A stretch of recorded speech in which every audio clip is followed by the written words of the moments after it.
isn't the old Icepack team. NC State, they just pump out relentless attack after relentless attack. This is a team that you don't want to sleep on. There's never any easy moments on the ice against NC State.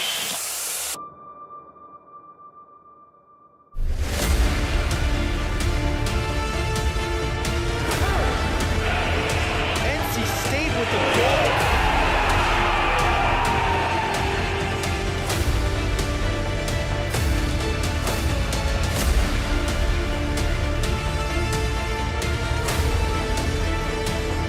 With speed, Matt Miller off of Hunt. He saves the game.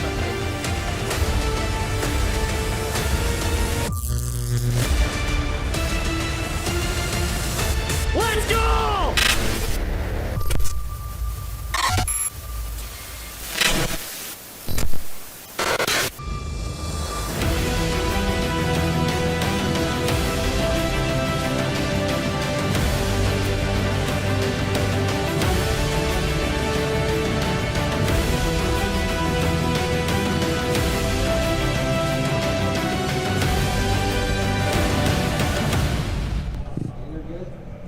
Welcome into pregame coverage of Icepack hockey here on PackTV. Max Gorin and Joey Bianconi here with you as always. NC State set to take on the visitors from Morgantown, West Virginia tonight, the West Virginia Mountaineers. Joey, NC State coming into this one, final game of the regular season, senior night here at the Wake Competition Center, looking to rebound from a couple tough results in this past week. Yeah, it's an exciting atmosphere in here, the last game of the regular season and senior night. You know, the seniors are going to be pumped to play, but yeah, coming off two heartbreaking losses prior to this week. The Icepack traveled to Wake Forest to begin the week and played a 1 o'clock game, kind of an odd time to play a game. They were down 0-4 throughout the first period or so, and they finally got it back together, but ended up losing 5-4. You commend the comeback efforts, but fell just short.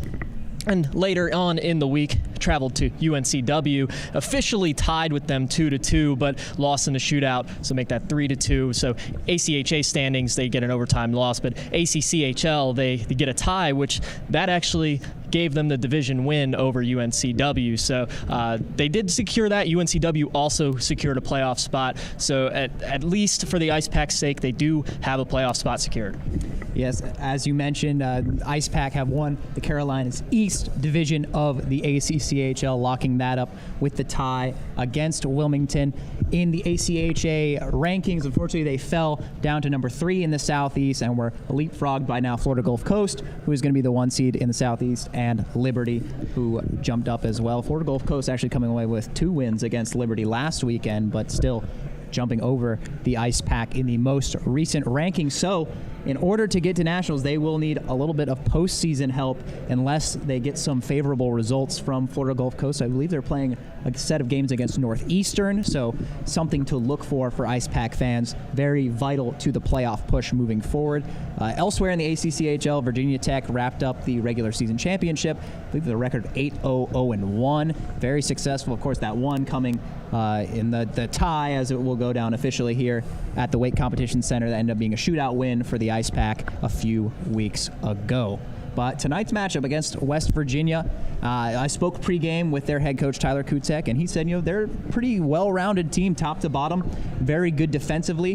They're looking to make good, simple hockey plays and just come away, maybe steal one here tonight. Yeah, and West Virginia, like the coach said when he was talking to you, he likes to backload his schedule, give his team a little bit of a challenge going into the postseason, and having the Icepack as their last game is definitely a challenge coming to the Wake Competition Center to try to get a win against the Icepack. And the Icepack have looked vulnerable over the past couple weeks or so. So West Virginia is certainly looking to take advantage tonight. Coach Kutek told me some people might have questioned his scheduling in this weekend right before the ACCHL playoffs, scheduling a difficult opponent on the road like the Icepack. And he said iron sharpens iron. So any mistakes they'd be making at this point, they know they need to clean that up in postseason play starting next week, of course, with those ACCHL playoffs up in Lynchburg. Icepack and Mountaineers a few minutes away from puck drop here at the WCC. We're going to take a short break, and when we come back, some more pregame coverage and analysis to get you set for puck drop. You're watching Icepack hockey on PackTV.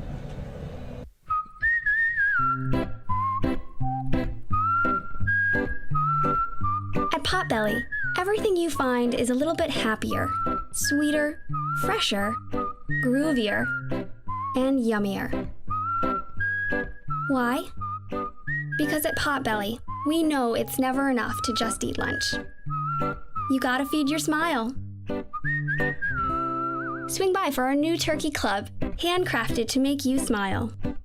Locally owned and operated by an NC State graduate, the Red and White Shop is your source for all things NC State. Just off campus in the Ridgewood Shopping Center at 3526 Wade Avenue, the Red and White Shop has everything the NC State fan needs. Sporting goods and memorabilia, your favorite NC State team apparel, tailgating essentials, Icepack gear. A proud sponsor of the NC State hockey team, a percentage of all Icepack sales go back to the team. Stop by today or visit us online. The Red and White Shop.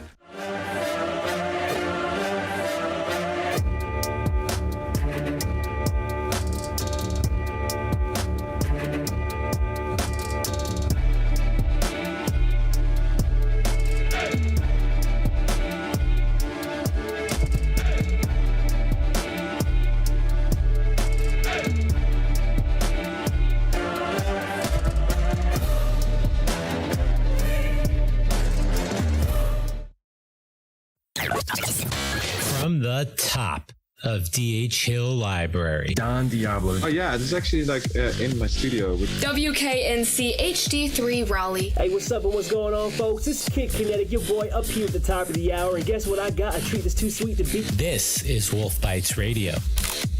Aw, that's really sweet. NC State.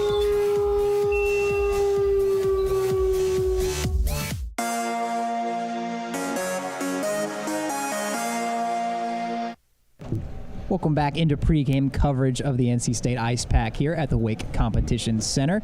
Just a few minutes away from facing off for the final time this regular season, this time against the West Virginia Mountaineers. And it's senior night here at the WCC, so the Icepack will have their fans celebrating their seniors. I know Captain Eric Todd is getting a bump up to the first line tonight. That's just one of many lineup changes that we will preview later. But in terms of getting prepared for this game, we mentioned West Virginia.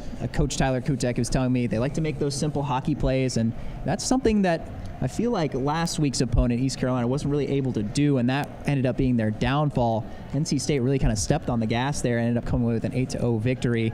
Now, I'm not sure I can predict quite a wide margin in this game tonight, but what do you think is going to be in the key in tonight's game, Joey? The key to tonight's game is just to forget the losses that you had earlier on in the week. I know that's going to be on the minds of the players, going from number 1 in the Southeast to number 3 and ultimately, ruining that automatic bid to nationals, and I know that's got to be on the players' minds. So you just gotta ignore that for now. Play a good 60 minutes of hockey and pretend like that didn't happen earlier on this week, and just get an overall good win going on into the postseason.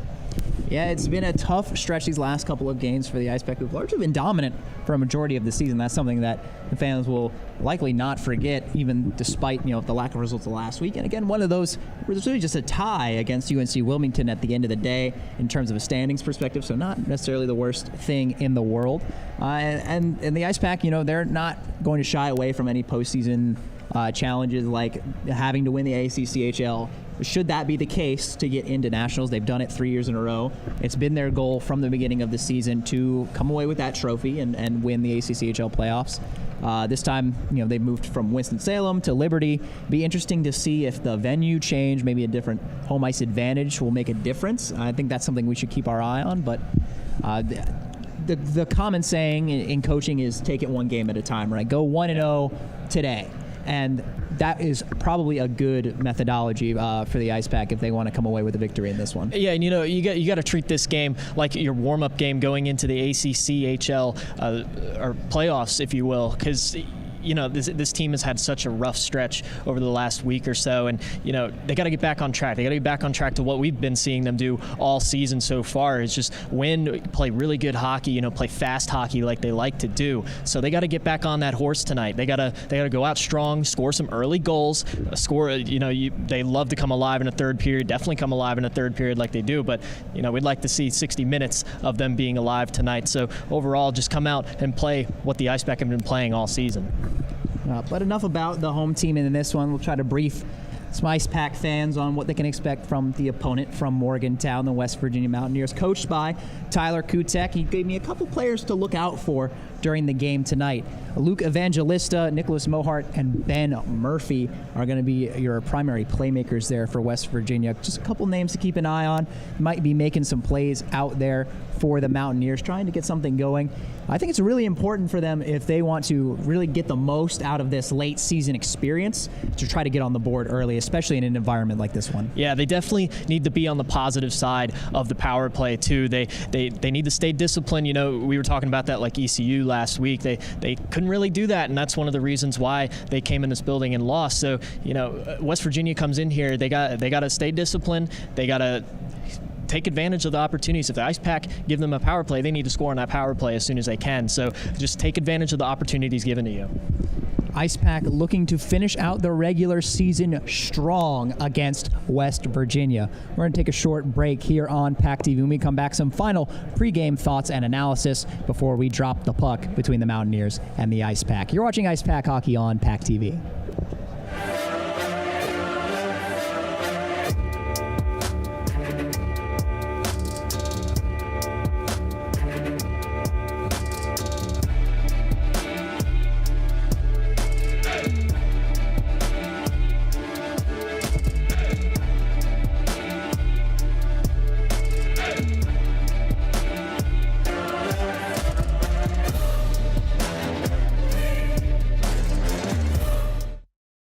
Locally owned and operated by an NC State graduate, the Red and White Shop is your source for all things NC State. Just off campus in the Ridgewood Shopping Center at 3526 Wade Avenue, the Red and White Shop has everything the NC State fan needs. Sporting goods and memorabilia, your favorite NC State team apparel, tailgating essentials, Icepack gear. A proud sponsor of the NC State hockey team, a percentage of all Icepack sales go back to the team. Stop by today or visit us online. The Red and White Shop.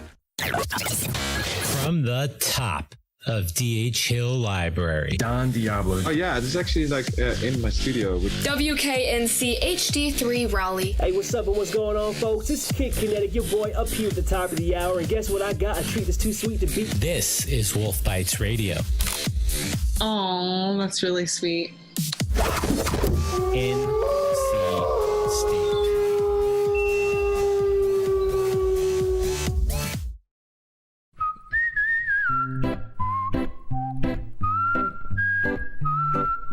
At Potbelly, everything you find is a little bit happier, sweeter, fresher, groovier, and yummier. Why? Because at Potbelly, we know it's never enough to just eat lunch. You gotta feed your smile. Swing by for our new turkey club, handcrafted to make you smile.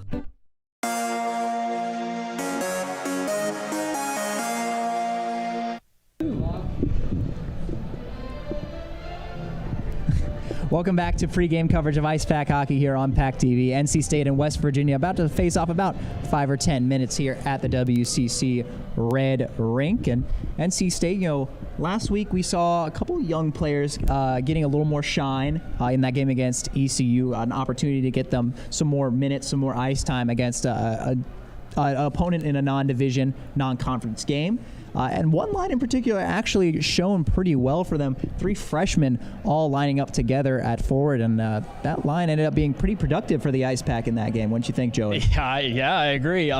Like we said in the broadcast last week, you know, all the freshman skaters that started in that game, you know, they all scored a goal, and they're going to be reuniting that line again tonight. That line is Philip Bailey, Emery Oliver, and Zach Robinson, and they all scored goals, like I said last week. So.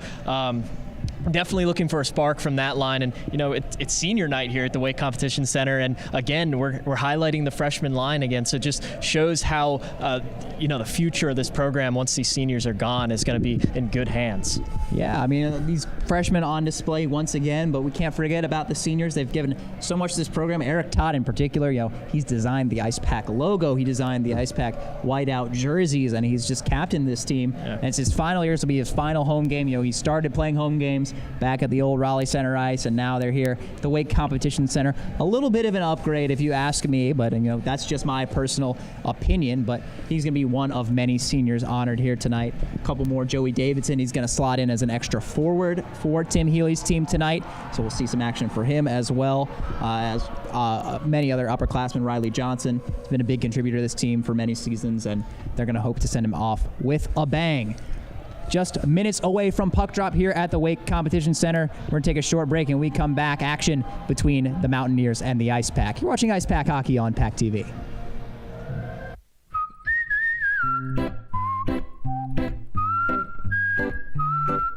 At Potbelly, everything you find is a little bit happier, sweeter, fresher, groovier, and yummier. Why?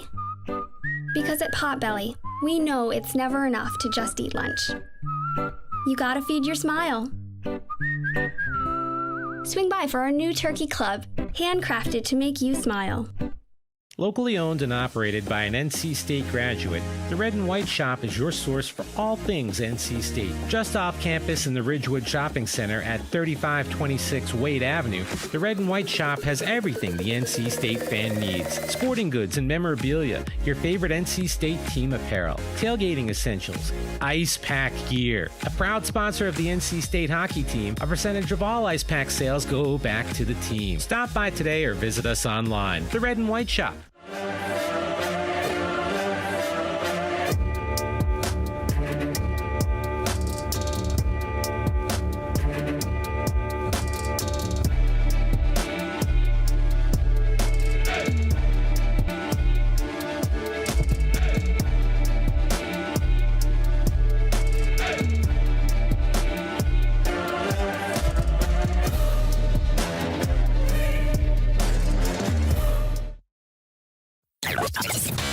From the top of D.H. Hill Library. Don Diablo. Oh yeah, this is actually in my studio. WKNC HD3 Raleigh. Hey, what's up and what's going on, folks? It's Kid Kinetic, your boy up here at the top of the hour. And guess what I got? A treat that's too sweet to beat. This is Wolf Bites Radio.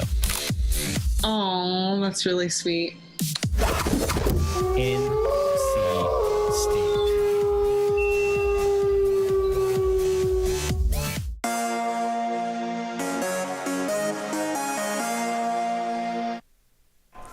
Welcome back inside the Wake Competition Center. Seniors now being honored on the ice for the NC State Icepack. Parker Zazarek, Riley Johnson, Colby Peterson. I don't believe he'll be playing tonight, still recovering from that leg injury, but being honored nonetheless. Joey Davidson, Don Johnson, Miles Ferrone, and hopefully we'll get you those last couple players down there at the end. Our view is actually blocked. We're having a few technical issues right now. We're getting everything squared away, but that corner not exactly in our sight lines. So we'll hope to clarify that. Eric Daniel starting in goal for the Icepack tonight, going up against Michael Mackey of West Virginia. And Eric Daniel, he's played the most games out of any of the goalies here for the Icepack. He's 11-2, has about a 93% save percentage, so he looked really solid in net all year long. And it's a very fitting way to have him end out the regular season in net tonight. And a very busy goaltending room for the Icepack. He has stood out quite well. Transferred from NCAA Division III Kings College in 13 games of action for the Icepack this season. He's 11-2, 2.24 goals against average and that .927 save percentage. He's kind of a calming presence out there in the locker room, and we see him walking up and down the halls here at Wake Competition Center, and he always seems very focused, very in the moment. Something we really want out of a goaltender, a steadying hand to sort of hold down the fort in the back, so to speak. Yeah, and even today while we were setting up equipment, he was outside of the cage right in front of where we do our live shoots, and he was throwing a ball, getting his hands all coordinated and ready for the night. So he takes his position very seriously, and it definitely shows in the stats, and definitely his teammates love him for it too.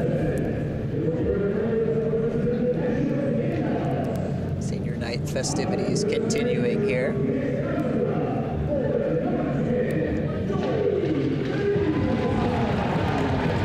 Joey Davidson being honored now. Good to see another great turnout here for the Icepack fans. I'm sure the team has been happy to see the building packed out once more after last season. Restrictions allowing, I believe, only about 100 people into the building for the games. So I remember it wasn't quite as much energy in here. It was myself and Jonathan Hudson broadcasting those games. A lot more lively now with packed out crowd. Definitely such a better environment compared to a year ago, and especially on senior night tonight, they have all these fans out here. It's just a wonderful thing to see, and I'm sure the players are going to love it. I'm sure it's going to give them a little bit more to play for. Alex Fall, one of the many players being honored here. Captain Eric Todd now getting his moment.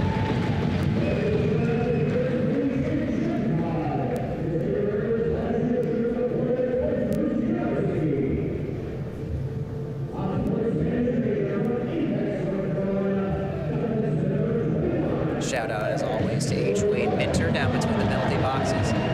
The public address announcer for the Icepack. The elder Robinson brother Alex being honored now. Their family's legacy will continue for a few more seasons here. His brother Zach is out there with him. He's a freshman who scored 16 goals, 9 assists in 24 games. Brother Alex, who is a former defenseman who has, up until this season, played forward for the Icepack, actually slotted back on defense this season. He's recorded 7 goals and 13 assists in 25 games played. He's played in every game.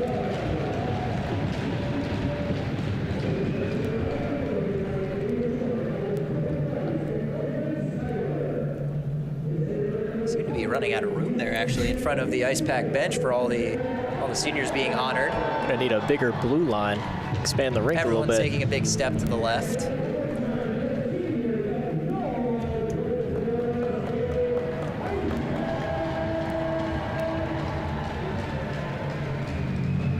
It's kind of a bittersweet moment here, you know.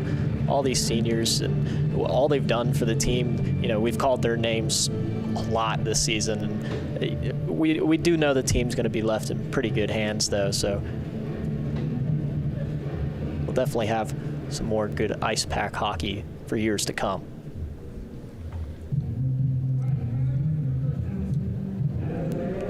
Quality of play shouldn't diminish too much over next year. Of course, losing a lot of key contributors, but still more coming down the pipeline for Tim Healy's squad. And you'll be here next season to announce it, but bittersweet moment myself, as well as it's going to be the last home game to be able to broadcast here on PackTV. It seems like the season just started and it's already over. I'd say it goes very quick, and Max, you've done a good job this year, so props to you, my man. Best of luck to wherever you end up. Appreciate you, partner, and I think you'll probably be filling this seat next season, so hopefully you can get your play-by-play chops ready to go. I will be practicing. I got big shoes to fill, so I will definitely be practicing all summer long.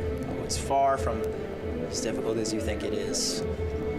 All we're doing up here is saying what's happening. But we do it for the people watching at home on PackTV. Thank you to all of you for joining us this season, and one more battle here at the Wake Competition Center for you before the Icepack heads off for postseason play next weekend in the ACCHL tournament in Lynchburg. So we'll hope this last one is an exciting one.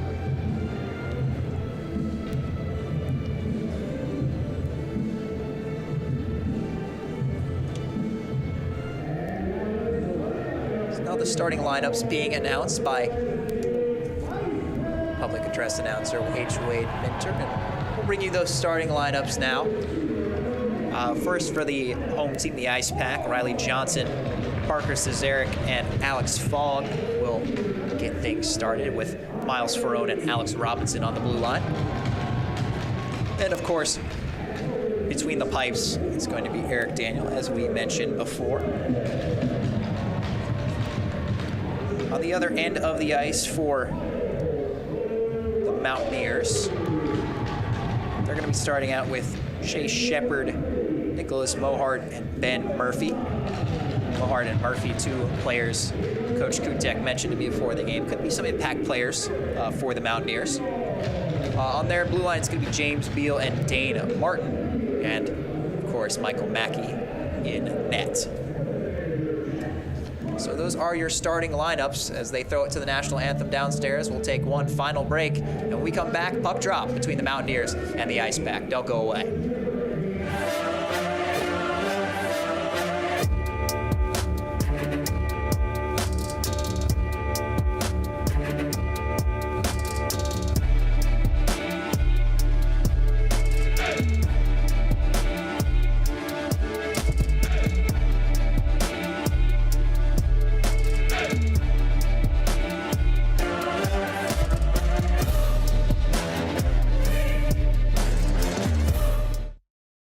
Locally owned and operated by an NC State graduate, the Red and White Shop is your source for all things NC State. Just off campus in the Ridgewood Shopping Center at 3526 Wade Avenue, the Red and White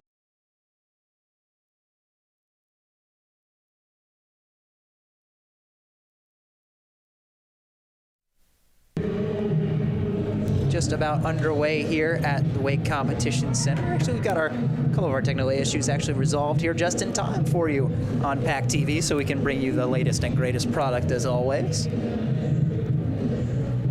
Finally got our blind spot cleared up, and we're able to see the full ice now. That's a step in the right direction for us, but we got it fixed. Our trusty PackTV tech crew got it taken care of.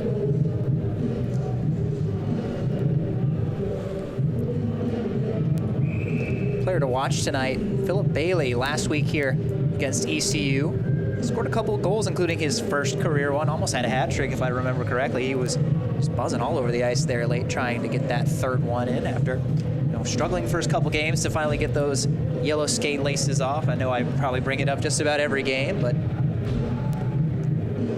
players who score their first goal get to shed the yellow skate laces for white ones instead. And now let's take a look at those Southeast Division II standings. As we mentioned, NC State dropping from number 1 to number 3, being leapfrogged by FGCU and Liberty.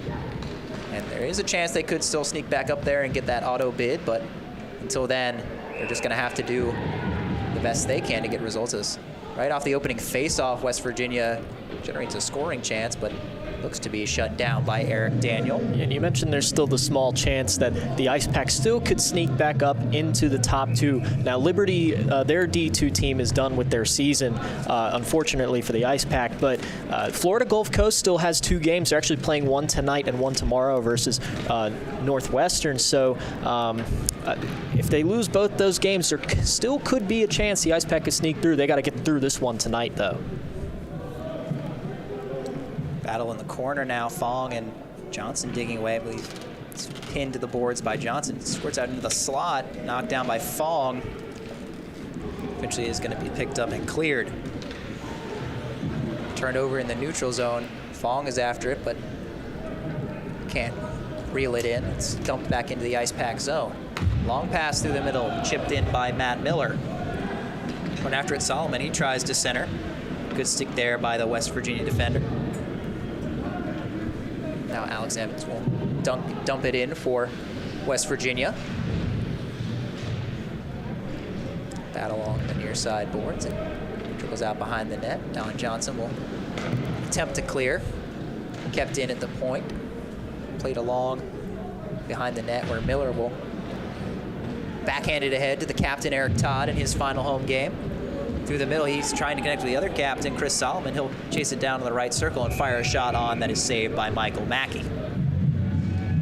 First shot on net there for the Icepack in this game. Solomon trying to get a quick wrister. We'll take a look at the replay here. Gets a pretty good pass. He does beat the defender and just can't get it over the shoulder of Michael Mackey. Masters ended up getting a little wide, couldn't quite chase it down in a primo scoring opportunity, but fired one on anyway. Now shot from the point, paddled away by Mackey. High flip will go into the West Virginia bench, be snagged by a Mountaineer and tossed back into play. Of course, can't do that.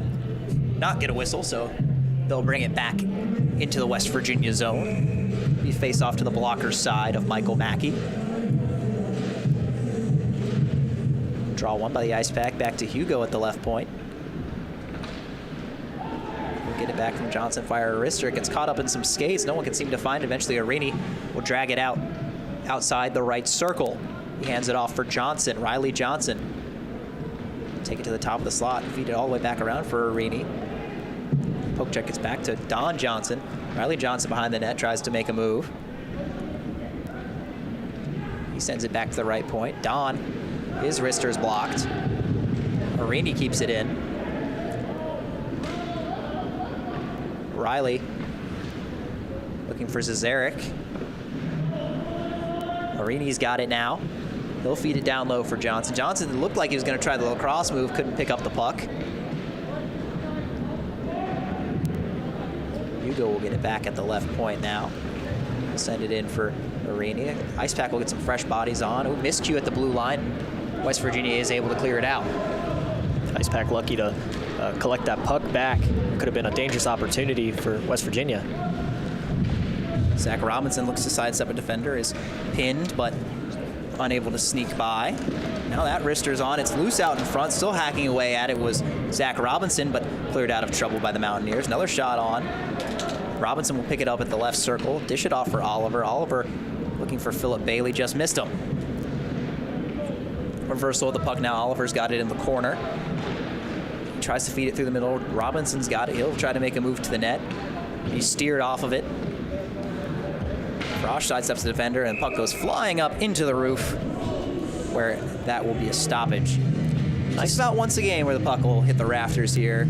Low ceilings at the Wake Competition Center. I don't think there's been a game where it hasn't, but you know, a nice start offensively to the game here for the Icepack. You know, generating a lot of offensive zone time. We saw the full freshman line out there generating some chances, so it's always exciting to see. But now we'll get a senior on there. I see Joey Davidson, Alex Fong as well. Got a freshman up there with him, Charles Monteith. So some youth and some senior leadership combined on this line. Now it could be a 2-on-1 for the Mountaineers, losing an edge. But going ahead, it's Ben Murphy. His wrister saved by Daniel. It hops up behind the net. As you see, we got our new behind the net camera. Cool addition for our PackTV broadcasts here. Battle for it along the sideboards. It'll trickle out and go back behind the Icepack net. Ferrone is hit by his opposite number, Chase Shepard. Icepack attempting to break it out. Monteith double back and forecheck of the Mountaineers meets him there. Eventually they will clear the zone. Chipped ahead for Matt Miller, who does squeeze by the defender. He's got room. He'll fire a wrister looking short side. Blocker saved by Mackey. Clearing attempt is kept in at the blue line by Jackson Cowan. He'll delay and fire a wrister. Hits Miller out in front of the net. Squirts into the corner. Now another try from the right point by Alex Robinson is swallowed up by Mackey. You know, it's funny, Joey. You mentioned that we got that new camera down there, and one of our producers, one of our bosses here at PackTV, Brandon Boucher, was telling us, really hope they don't try any lacrosse goals until the second period. Riley Johnson almost tried one over here already, so we'll see if he is feeling ambitious tonight. Looking to try that again. Face off won by the Icepack. We would certainly love to see Riley Johnson lacrosse goal in this last game. A quick shot there. Puck took a weird carom off a clearing attempt by the Mountaineers, and Icepack had a good chance there. Johnson with a saucer pass in the middle for Zazarek. His wrister blocker saved again by Mackey. A fantastic feed from Johnson on that one. He'll get it down in that corner. Feed it out for Zazarek. His wrister, another save by Mackey. It's loose behind the net. Zarek trying to playing it along for Arini. Eventually, Evangelista will pick it up for West Virginia and carry it through the middle. Luke Evangelista getting in behind the net. Little battle with Jackson Cowan. Get another good face-on view there. Arini will carry it over the blue line. Arini, cross ice. Johnson feeding it through the middle for Alex Robinson, but hit a skate. Alex Evans will bring it the other way for the Mountaineers. Daniel will leave it for Don Johnson, and the freshman line will look to get things going for the Icepack. Miscommunication for the Mountaineers. Zach Robinson picks it up. He'll fire a wrister just wide the glove side. A wild pass there from Dane Martin. It's lucky Zach Robinson didn't put that one in. Bailey hounded by Mitchell Ducalo. That shot saved by Mackey, and he'll freeze it.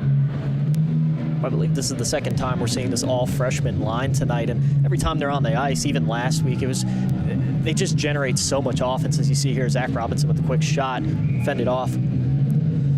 It's just, it's incredible to see the future in action here pretty much on senior night, what we should expect to see next year.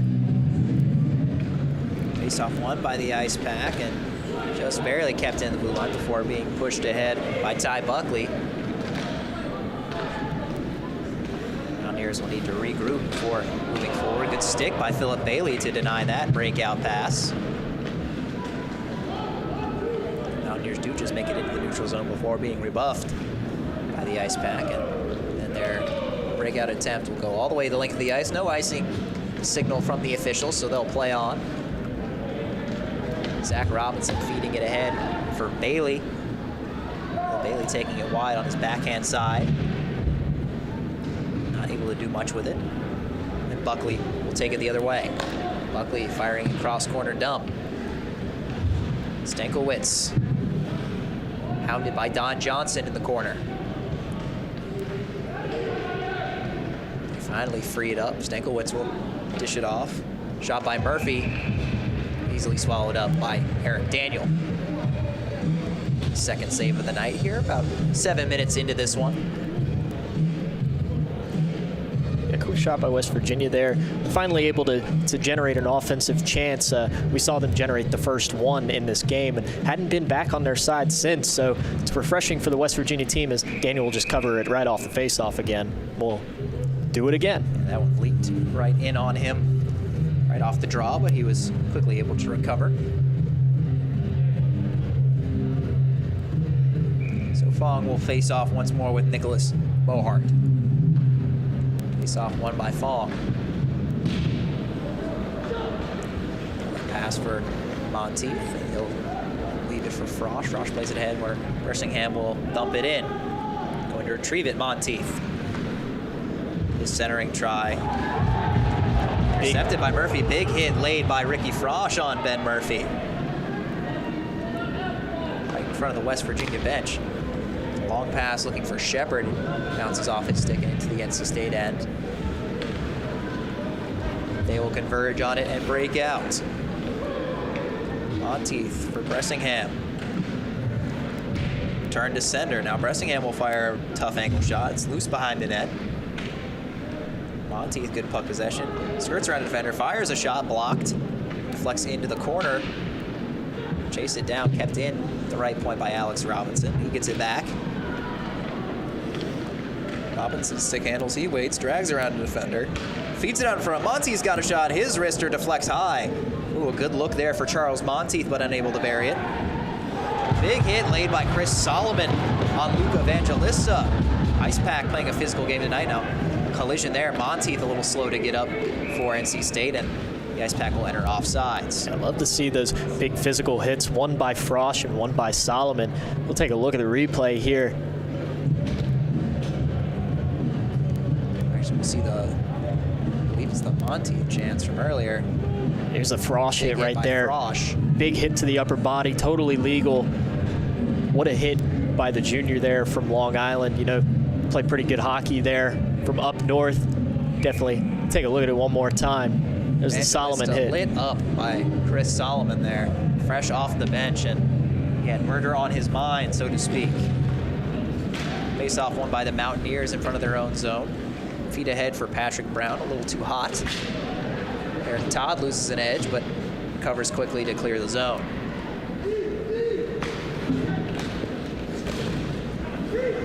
I like what we're seeing from both teams so far. A pretty high energy outing so far. The puck's turned over behind the net there. Forecheck by the Mountaineers is successful. They take it away. Plotkin will send it in. Robinson will intercept, give it to Solomon. Solomon building speed through the neutral zone. He'll dump it in from the red line, takes a odd bounce off the glass and goes right in on Mackey. He covers it, and now a scuffle behind the net. Eric Todd and Solomon wrapped up in there with a couple of Mountaineers. I'm sure that was in response to the big hits laid by Frosch and Solomon earlier. His frustrations heading to West Virginia. They're wanting to prove their dominance as well, as I'm sure penalties will be assessed here. ACHA officials have very low tolerance for any sort of tomfoolery like that. Actually, they're sending Eric Todd. I'm unsure if a penalty's been assessed to anyone on West Virginia. The official has gone over to the Mountaineer bench to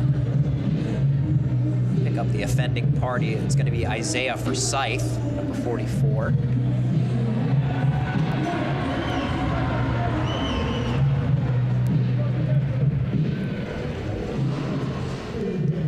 Todd not one to shy away from a little bit of pushing and shoving. He's out there to defend himself.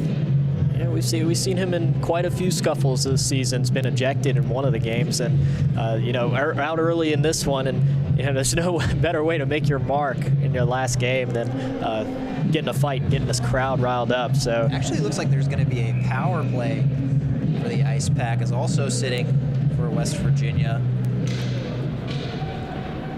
Somebody wearing a number 38 jersey. We'll see if we can get their helmet number. He doesn't appear to be wearing one, so we're not exactly sure who's been sent to the box for West Virginia, but a power play for the Icepack resulting from that altercation behind the net. Johnson makes a move around the falling defender, picks it to the front of the net, had one more touch. It's going to be a shame for the Icepack to lose a player like Riley Johnson. He's probably one of the best, if not the best, skaters on this roster, and it's just spectacular to watch him every week try to make dangling moves like that. Cesaric will try to raise the roof with a short side wrister, but shouldered down by Mackey. Hugo will give it to Cesaric. Top Hugo's one-timer pad save by Mackey.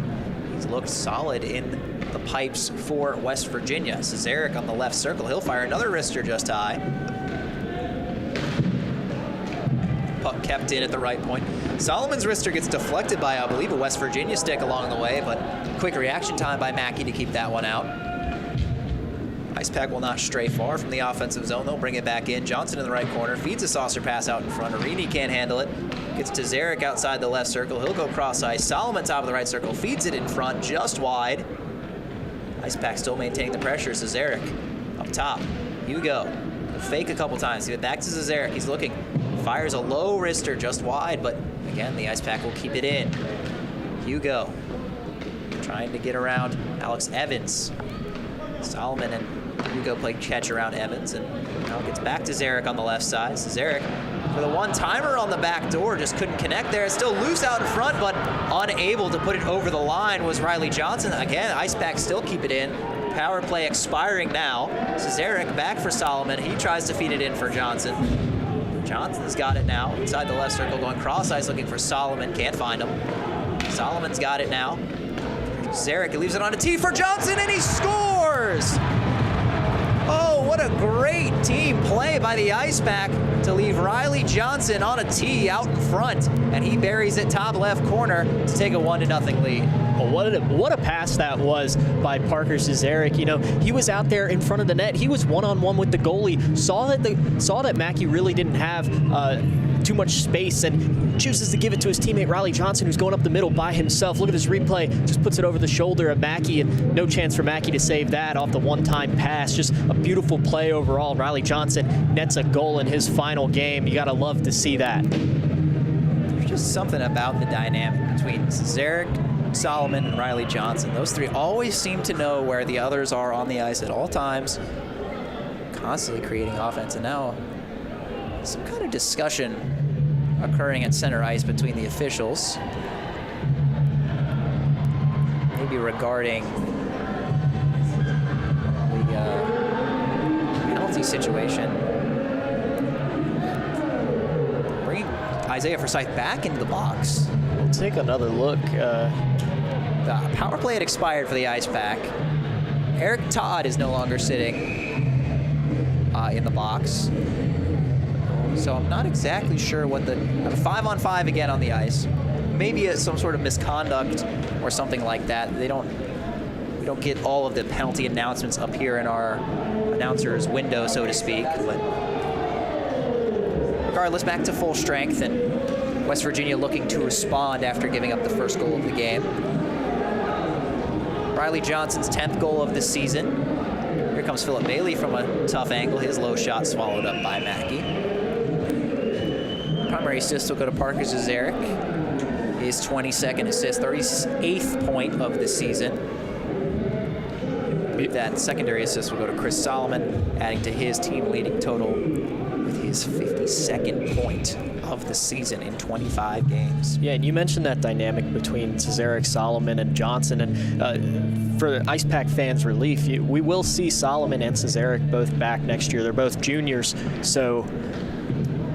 I believe Parker Zazarek was honored in tonight's festivities. I don't believe that's right. Returning next season. I'm trying to get some more clarity on that later on tonight. That puck loose in the corner, and West Virginia will pick it up. Nicholas Lane turns it over to Philip Bailey. Bailey tries to fire a shot to flex up into the netting. Well, maybe we won't see Zazarek, but we will see Solomon, who is just one of the biggest pieces of this team. You know, he leads the team in goals and points, and he will be back next season to get this young squad up and going. So it's going to be exciting to see him lead the next generation of Icepack players. I'm assuming their goal would be the same as this season, as to get to nationals and do all that and win the ACC again. So it's going to be exciting to see him lead that team. Face-off won by West Virginia in their own end. Unable to clear. Joey Davidson will send it back in. Centering try by Fong. Nobody was there. The Icepack still maintain control. Jackson Cowan's shot finds the glove of Mackey. Powerful shot there by Jackson Cowan. Quick wrister, goes right through everybody. Mackey there to make the save, though.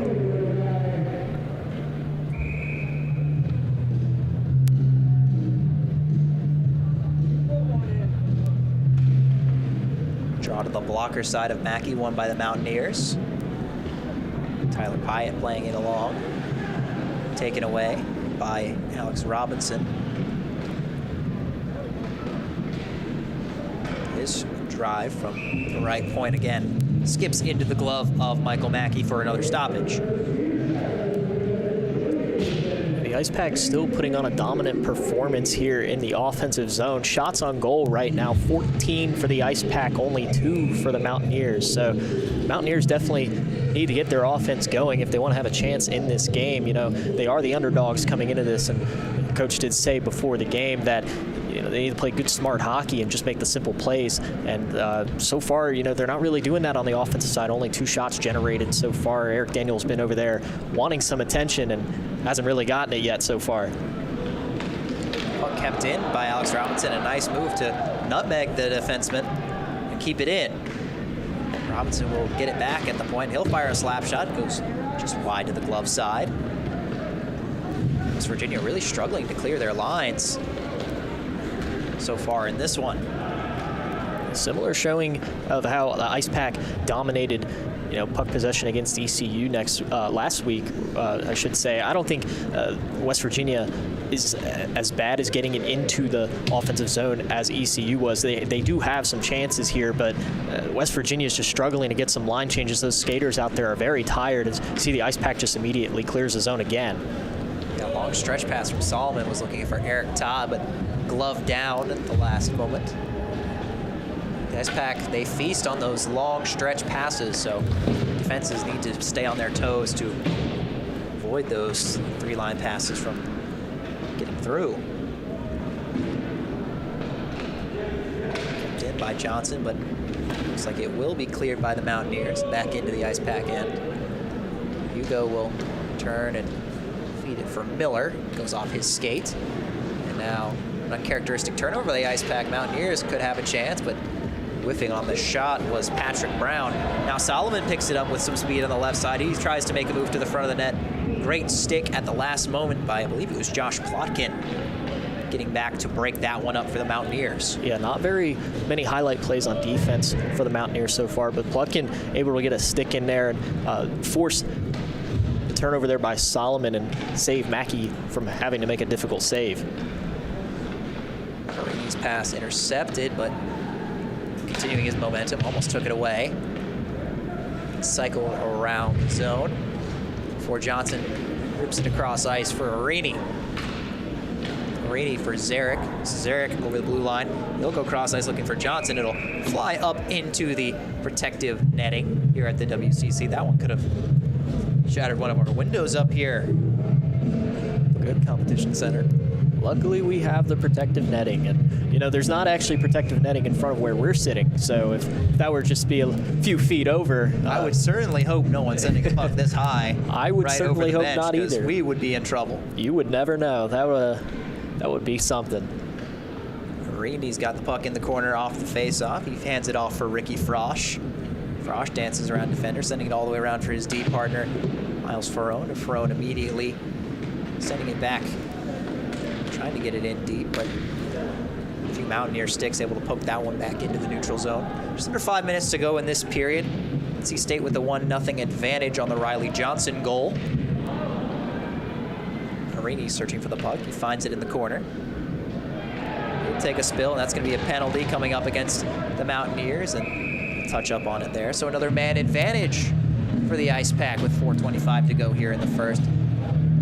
I believe going for the trip, it's going to be James Beal.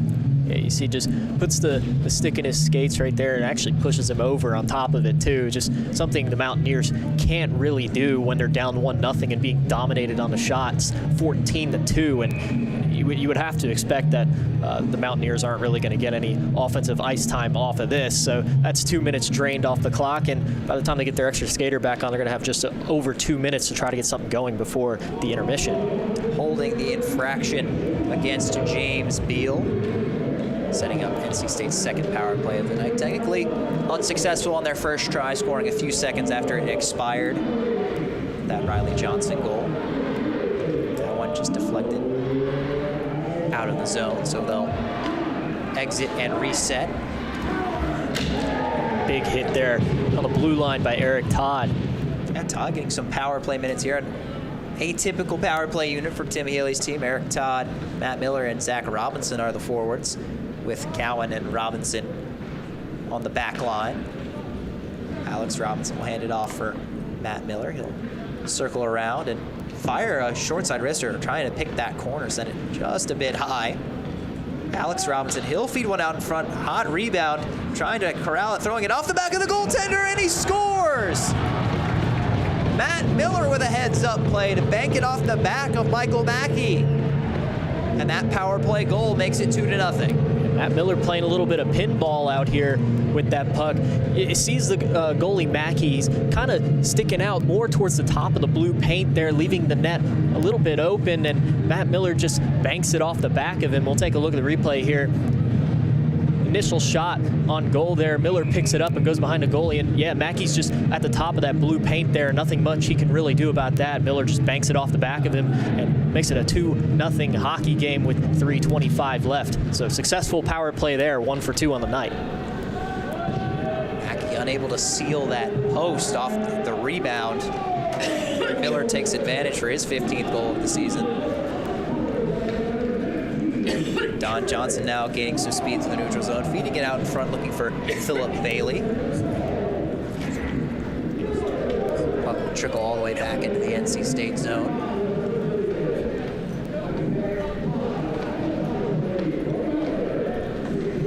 Bailey with a flip through the middle, looking for Davidson. Can't quite get it to him. Going all the way back to retrieve it, the Mountaineers. Bailey converges on that one outside the right circle. He'll dance around a hit from the defender. Hugo's got it at the left point. His wrister knocked down on the way through. Oliver gives it over to Bailey. Bailey behind the net tries to jam it with the backhand on the wraparound. Is denied. Wrister from Johnson taken away by the stick of Alex Evans on the way through. Fed through the middle. Just out of the reach of Oliver, but Bailey there to help him out. Philip Bailey will carry it in on the left side. Bailey will throw a shoulder, trying to shake off the defenseman. Battle for it along the near side boards. Give it over to Philip Bailey. Bailey trying to drag it around Dane Martin. Fong now trying to play it along. Bailey tried the backhand feed for Monteith, but gets back to Ferrone. Faking, making a quick stop is Monteith. Kept in by Ferrone. Tries to fire a shot, goes off the back of the skates of Alex Fong. Now loose, it trickles out in front where Mackey will pounce on that one. Yeah, Alex Fong tried to control that puck behind Mackey again and just ricocheted off of Fong's stick, and awkward angle for Mackey. He almost didn't see that one and managed just to cover it up, squeaking on by his pads there, and go for the Icepack will go for an offensive zone draw. It's Ty Buckley facing off against Alex Fong to the glove side of Michael Mackey in the West Virginia zone. Shot immediately fired on from the right point by Ferrone, easily handled by Mackey. It's been a solid period for the West Virginia netminder. He has allowed 2, but he's faced 16 shots on goal from the Icepack. They have been relentless. I would have to believe that's one of the some of the most shots on goal that we've seen throughout one period so far this season. You know, there's only one game left. Well, this is the last game, so pretty impressive showing by the Icepack throughout this first period. He's sent all the way around, going to chase after it is Fong. Fong takes a hit from Nicholas Lane, but the Icepack will keep that one in. Bressingham tries to feed it ahead for Fong. Just sent it past him. It's caught in the skates of Bressingham at the right point as they dig in and try to keep this one in the offensive zone. Just pinned to the boards, finally loosened up where West Virginia's Josh Plotkin will go retrieve it, send it around behind his own cage. Another puck battle won by the Icepack. Bressingham tries to give it over to Monteith, but Mountaineers clear. There's 2 shots on goal for West Virginia, one of them coming in the first 10 seconds or so. So, like you said, not a ton of action for Eric Daniel so far in this one. Monteith carries it in. He tries to shake off Tyler Pyatt, but is unsuccessful in doing so. Cowan will send it in from the red line. Solomon tries to kick it ahead. Miller, final 10 seconds of the period, out in front for Todd, and ricochets off his skate. Puck is still loose. Mohart will battle for it. West Virginia will flip this one up, just escape the zone, and that will do it for the first 20 minutes. So the Icepack, a 2-0 advantage thanks to goals from Riley Johnson and Matt Miller here on senior night. Looking to close out the visitors after a dominant first period, 16-2 differential shots after the first period of play, and Icepack with a strong showing so far. 2-0 is your score after 20 minutes. We'll take a short break, and we come back. Intermission coverage and analysis. Watching NC State hockey on PackTV.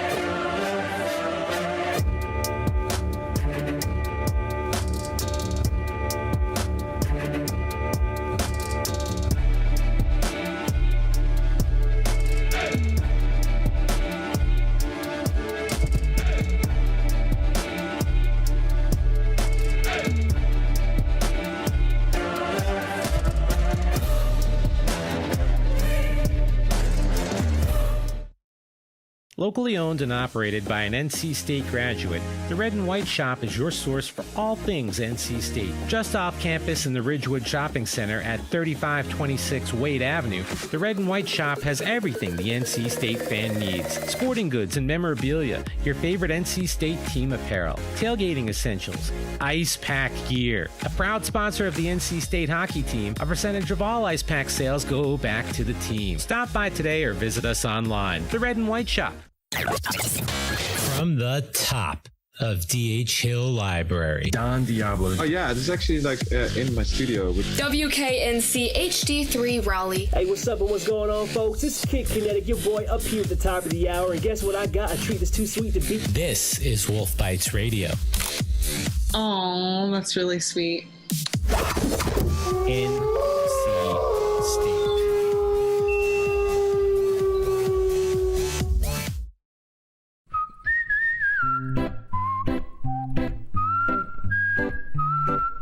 At Potbelly, everything you find is a little bit happier, sweeter, fresher, groovier, and yummier.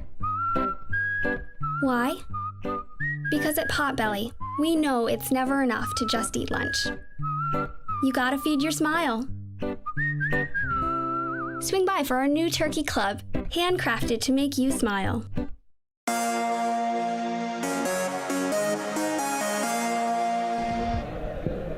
2-0 is your score from the Wake Competition Center. Icepack leading the Mountaineers after one period of play.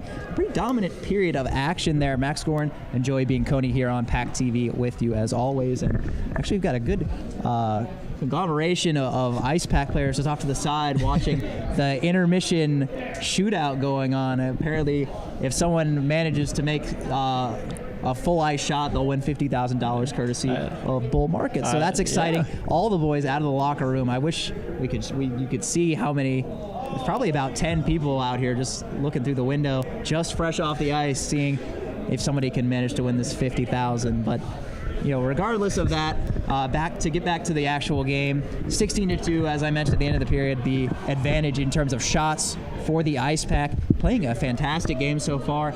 The only real, I would say, chance for West Virginia happened around the first 20 seconds of the game, and they almost buried one hacking away sort of at the side of the net, but Eric Daniel stood tall and didn't see much action after that. Yeah, you know your hockey team's playing a really good game of hockey. If you didn't even need your goalie in the net, if he wasn't there, and it'd be a tie game. That's just incredible hockey. The shots are 16-2. Icepack's up 2-0, so it'd be only a 2-2 game if Eric Daniel wasn't even there. So just overall great period. One of the best first periods I'd say that we've seen in this building, and for the last game, that's a pretty good start. So just an amazing first period by the Icepack. We saw goals by Johnson. We saw a goal by Miller. Miller's goal in particular, the bank shot off of Mackey there. Pretty nifty shot selection and something unique that we haven't seen this season. And it's just a great start for senior night overall.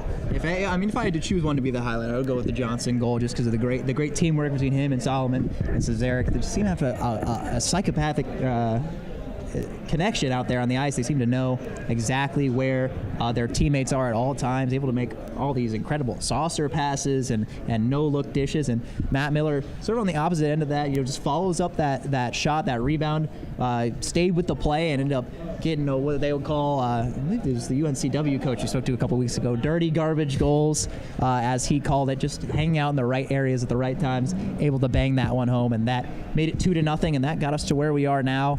It has been a pretty solid goaltending performance for Michael Mackey for West Virginia, but he is facing an onslaught in his own end. The Icepack just putting the pedal to the metal in this one, finishing strong in this final game of the regular season. Yeah, West Virginia definitely needs to get Mackey some help back there. 16 shots on goal. There's only so much Mackey can do there. The defense needs to step up. They need to tighten up a little bit, stop letting those shots get through to Mackey, and just generate some more offense overall. They've been in the zone a few times at least in this game, which is unlike what we saw last week with ECU. They barely even got in the zone. West Virginia's managing to get in the zone, but they're not keeping the zone time. They're just kind of chipping it in and getting a line change and getting out and then going right back to the same position that they were in because they're just so tired. The Icepack gets so much time in their offensive zone. It's just wearing out the West Virginia team. So this intermission is going to be a time for them to go back and redraw up their game plan and try to generate more offense. Icepack looking strong in their final game of the regular season. We're going to take a short break, and when we come back, we'll speak to one of your goal scorers, Riley Johnson. You're watching Icepack Hockey on PackTV.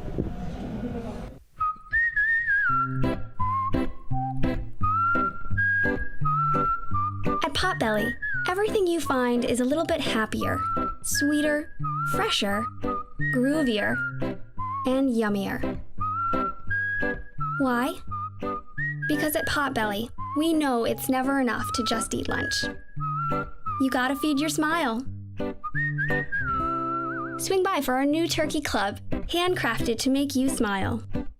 Locally owned and operated by an NC State graduate, the Red and White Shop is your source for all things NC State. Just off campus in the Ridgewood Shopping Center at 3526 Wade Avenue, the Red and White Shop has everything the NC State fan needs. Sporting goods and memorabilia, your favorite NC State team apparel, tailgating essentials, Icepack gear. A proud sponsor of the NC State hockey team, a percentage of all Icepack sales go back to the team. Stop by today or visit us online. The Red and White Shop.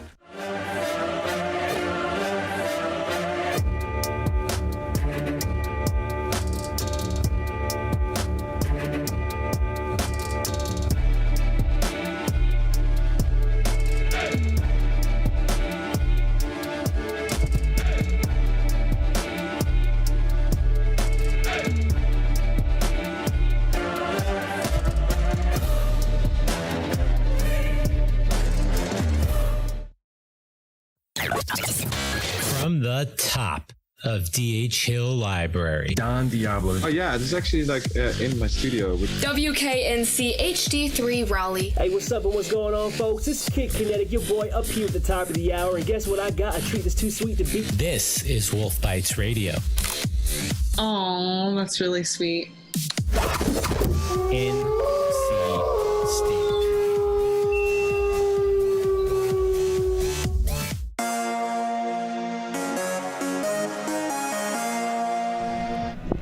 2-0 the score. NC State leading West Virginia after one period of action here on senior night at the Wake Competition Center. Joining me now, one of the goal scorers from the first period, Riley Johnson, being honored here on senior night. And Riley, you guys have had a bit of a tough week. You had a tough stretch over the last week, but you came out here in the first period, 16-2 shot differential in favor of you guys, 2-0 the score on the scoreboard. What do you think has been the key to your success here in the first period, and how does it feel to sort of get back on the right side of things? Yeah, we definitely had a tough stretch of games. We've just been focusing on starting strong, playing 60 full minutes of hockey.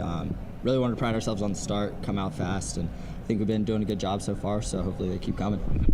For your goal, you were out there with a couple of familiar line mates, Parker Zarek and Chris Solomon. What is it about you guys' chemistry and your just ability to find each other on the ice that works so well together? Yeah, it's just we kind of know where each other's going to be, kind of know what to expect from each other, just playing together over the past couple of years, practice, stuff like that, just kind of the hockey intuition of where each other's going to be.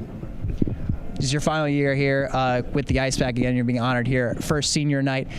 How has it been to just be with this program, seeing the growth, the expansion, the move to this building here last season? Just what has the experience been like for you being a member of the Icepack? Yeah, it's been unbelievable. I mean, where we started at the Iceplex to where we are now, I mean, just the group of guys that we're with, the coaching staff, just all the support we get from the fan base and the students here, youth hockey. I mean, it's just been an unbelievable experience, and I couldn't be happier ending up here. All right, and one final note. I don't know if you guys have noticed, we have a wireless camera stuck back there behind the net you guys are going to be shooting at this period, and I noticed you were attempting one lacrosse goal there in the first period. So what are the odds you think we'll see another lacrosse goal attempt in this one? I might give it a shot. Figure if there's a time to do it, it'd be now, and got the camera set up, so maybe if timing works out, we'll give it a try. All right, best of luck, Riley. Congratulations on the goal.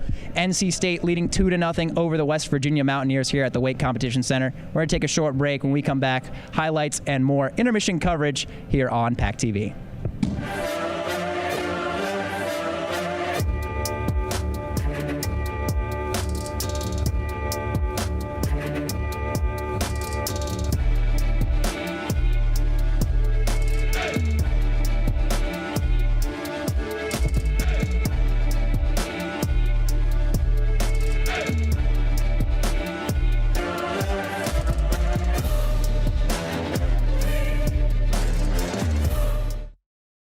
Locally owned and operated by an NC State graduate, the Red and White Shop is your source for all things NC State. Just off campus in the Ridgewood Shopping Center at 3526 Wade Avenue, the Red and White Shop has everything the NC State fan needs. Sporting goods and memorabilia, your favorite NC State team apparel, tailgating essentials, Icepack gear. A proud sponsor of the NC State hockey team, a percentage of all Icepack sales go back to the team. Stop by today or visit us online. The Red and White Shop.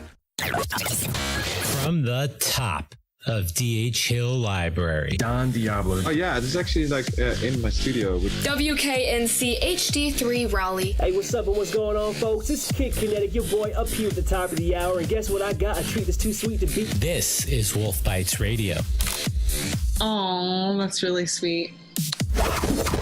NC State.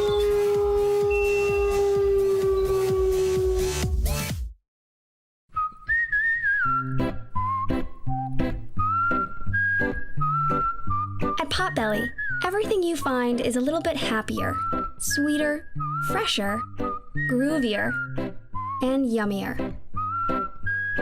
Why? Because at Potbelly, we know it's never enough to just eat lunch. You gotta feed your smile. Swing by for our new turkey club, handcrafted to make you smile.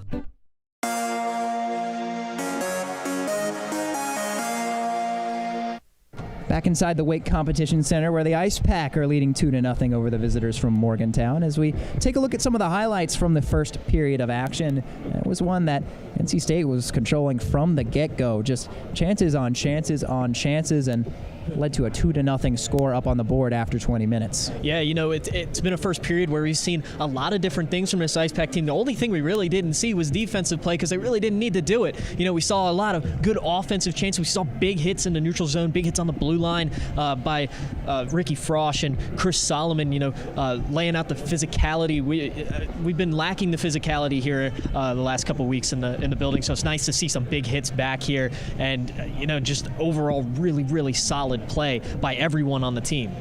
You know, the team's certainly looking to get right after the loss and the tie this past week, getting things back on the right track. Couldn't be a better time for them to do that, especially with the ACCHL tournament coming up next week, and then possibly regionals. Again, we'll have to see how all that shakes out. Still a lot to be determined in terms of their postseason path. Let's just take another look here. Upcoming, another big hit we saw from that first period of play. Coming in, Chris Solomon just laying the lumber fresh off the bench. It's interesting to see. You know, he's the leading point scorer, leading goal scorer for this team, but not afraid to throw the body either. Yeah, definitely not. You know, very physical player, Chris Solomon, very talented skater as well. And, you know, another talented skater that you just talked to in intermission is Riley Johnson. And, you know, he's going to score a goal in the second period, a wicked shot off the one-timer from the pass of Parker Zizarek and Chris Solomon. So those three working together as always in this building, and, you know, just creating shooting chances for the Icepack. And it really was a one-sided affair, and West Virginia, granted, like they have 40 minutes of action to try and get back in this one. Just, I mean, 2 shots on goal. There's not a whole lot that you can really garner from that. Even from our elevated perspective, it just seemed like they were kind of stuck in their own end the whole time. Just maybe a little taken aback by the speed of the Icepack. They were denying them in the neutral zone and just possessing the puck with authority in the offensive zone. But still plenty of time for West Virginia to mount a response in this one. You know, it still could be the travel fatigue. You know, this team traveling from West Virginia quite a bit away, and I was actually outside when their bus arrived just probably 2 hours before we went live here. So, you know, they've only been here for a couple hours, and you got to think the travel fatigue is getting to them too, with not being able to outskate the Icepack and only getting 2 shots on goal. Yeah, the Icepack, a tough team to keep up with on the ice again. Speed and skill is their bread and butter. Anybody who has watched a game of theirs this season or over the past 2 or 3 seasons could tell you that. They have used that speed and skill to their advantage. And then, as you see there, the Matt Miller goal, maybe not the most speed or skill-based one, but just being in the right place at the right time and making a heady play to bank that one off the back of Mackey. As we take a look at the stats from the first period of play. 16-2, the shots again in favor of the Icepack. And just an advantage in pretty much every statistical category you could think of. They haven't been on penalty kill. Eric Todd did have that scuffle, but that resulted in a power play for the Icepack as there was an additional penalty against West Virginia. So they are ahead in the penalty differential. There's just really not much more you can say other than NC State has really dominated up to this point. Yeah, and we've been talking about the shots on goal because that's really significant, but the penalty differential is also significant because the Icepack did score on one of those power plays. Matt Miller put it in the net on the power play, and the Riley Johnson goal was scored just off the power play. It didn't count on the power play because it was a few seconds after, but pretty much Icepack scoring off those power plays. So, and that's what I said pregame that West Virginia needed to do. They need to play a clean game, and you would have to think that if they didn't go on the penalty kill those 2 times, it could possibly still be tied, even though the shots are pretty lopsided. Teams about to take the ice for the second period of play here at Wake Competition Center. So we'll step aside when we come back. Second period action between the Mountaineers and the Icepack. You're watching Icepack hockey on PackTV.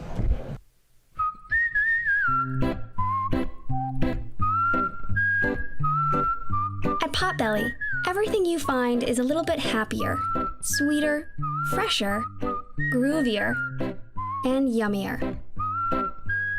Why? Because at Potbelly, we know it's never enough to just eat lunch.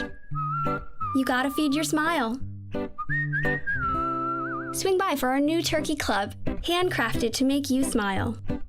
Locally owned and operated by an NC State graduate, the Red and White Shop is your source for all things NC State. Just off campus in the Ridgewood Shopping Center at 3526 Wade Avenue, the Red and White Shop has everything the NC State fan needs. Sporting goods and memorabilia, your favorite NC State team apparel, tailgating essentials, Icepack gear. A proud sponsor of the NC State hockey team, a percentage of all Icepack sales go back to the team. Stop by today or visit us online. The Red and White Shop.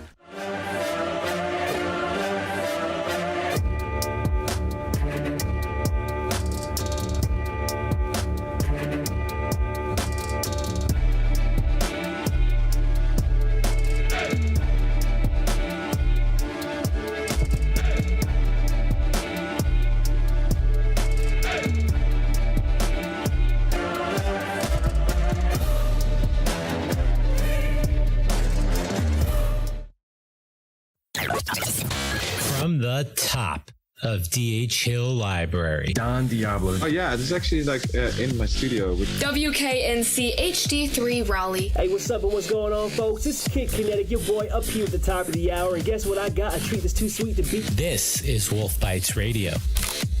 Oh, that's really sweet. NC State.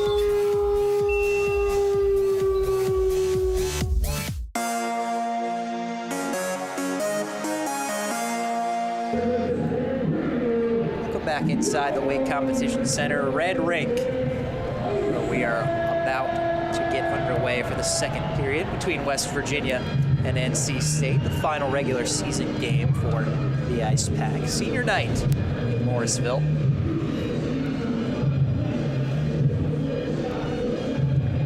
Mountaineers taking it back to the ice now.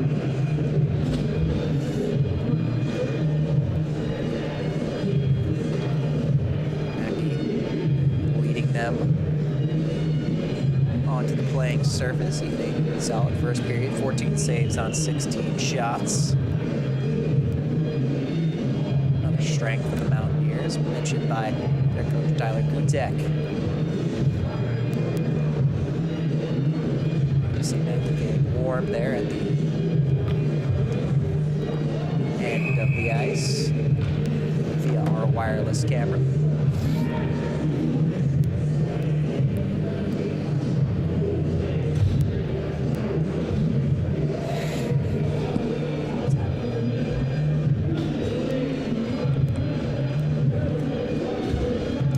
West Virginia, I'm sure they had strong words in the locker room trying to come out a bit stronger in this period. 2 shots, definitely not what you are looking for.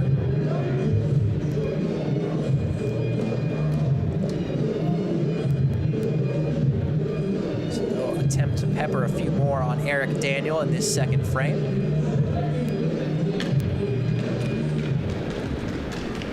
Mohart and Miller face off to begin this second period of action. Mountaineers will bring it into the offensive zone. Shepard carries it around behind the net. Puck gets deflected out in front, almost right onto the stick of Ben Murphy, but a timely interception by Chris Solomon. Now he carries it up the ice, and he'll fire a wrister, looking to pick that short side corner. Sends it just high of the crossbar. Solomon showing off his speed there, getting the steal originally, knocking it out of the air in front of him and just outskating the defense. Just a little too high and a little too wide on that shot. Outlet pass bounces off the shin pad of Matt Miller. It goes back into the NC State zone. Eric Todd will take it away and try to bring it up, but it is turned right back over. Murphy is in the middle there for the Mountaineers. Tough angle shot from Mohart, saved by Daniel. He's third of the game. Now at his own blue line, Chris Solomon will look to get things started. Backhand dish for Todd. Todd will drag and fire one wide on the short side. Puck battle won by Solomon. Dragging a couple Mountaineers with him. He'll pass it over to Riley Johnson. Will dangle behind the net. Fire it off the back of the goaltender. It's loose as they hack away at it and was knocked down with a high stick. So that'll be a stoppage of play. Yeah, the puck actually looked like it landed on top of the goal and stayed there. Somebody must have swiped it off. Maybe we get a replay of our fancy new camera. There it is. We'll see what exactly happened with that. But yeah, it just kind of stuck on top of the net there. West Virginia knocked it down. They probably shouldn't have. They knocked it down in front of their own goalie, and he had no idea where it was. So very dangerous play there by West Virginia, but take a face-off at the blue line. It looked like he tried to wrap it around and, you know, Mountaineer stick or the post hopped up on top, and Johnson tried to drag it up off the top of the net. Obviously, can't do that, but nonetheless, a face-off outside of the West Virginia zone now. Icepack will look to re-enter. Zarek will dump it in and chase after it, but the Mountaineers beat him to the punch. Jason Brady tries to clear, but is met by a few white Icepack jerseys. Finally, they are able to get it out of their own end. Clear through the middle, no icing. Thrown back to retrieve for NC State, sending it almost to the offensive blue line for Riley Johnson. His saucer attempt for Arini is incomplete. Johnson and Arini trying to catch the West Virginia Mountaineers on a line change there. Almost got him. Arini just covered very slightly by West Virginia defense and not able to get that pass to connect. Davidson feeds it up for Oliver. He drops it off for Zach Robinson. He makes a move to the front of the net. It's loose out in front. Davidson in the area, but not able to bury that, but kept in by Don Johnson. Johnson feed it to his team partner, Hugo. Hugo swings it over for Oliver. His shot deflects behind the net and around to Johnson. Set back in for Zach Robinson behind the net. He feeds it out in front for Oliver. Great save by Mackey. He had to have quick reactions to knock that one down, but was up to the task. Still somehow kept in by the Icepack. Played along by Dane Martin. Mountaineers finally will clear their zone. Good check in the neutral zone there by Joey Davidson, forcing a West Virginia turnover, and they're still fighting for the puck in their own defensive zone. Mountaineers can't seem to get on the same page on those outlet passes, and now they'll just ice the puck.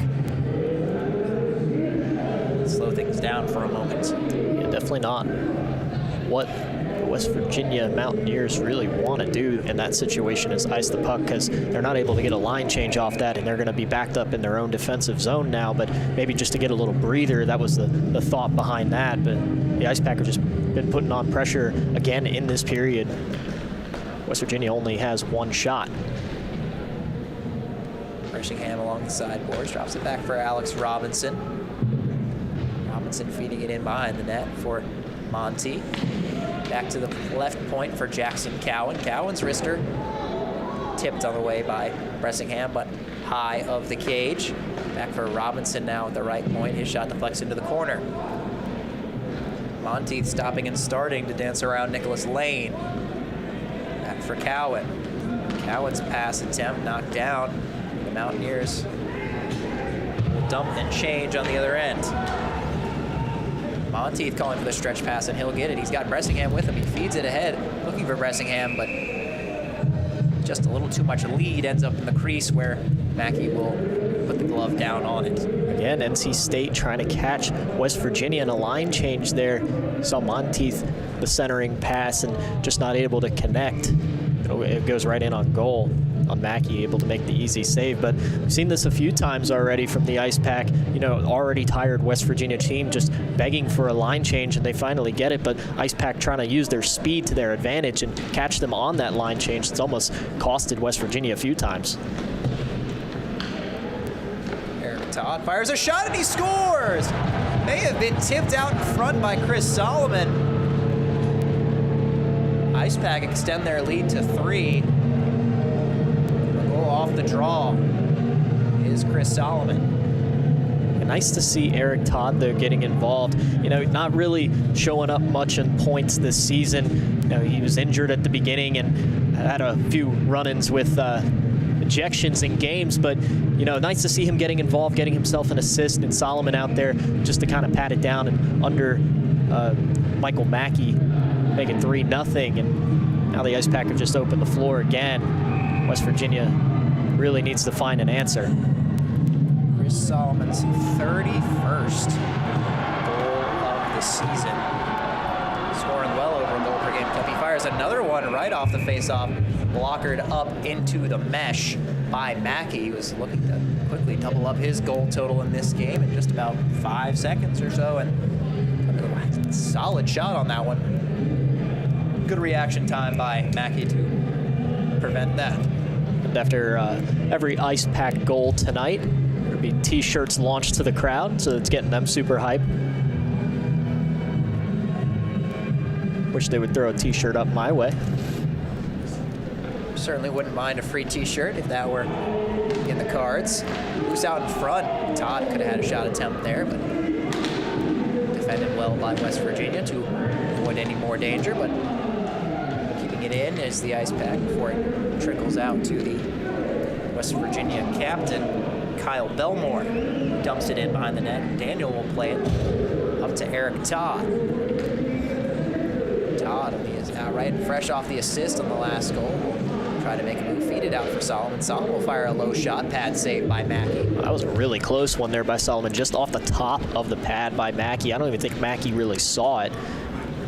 If Solomon just got a little more height on that, that would have been his second goal, and off the assist of Eric Todd again.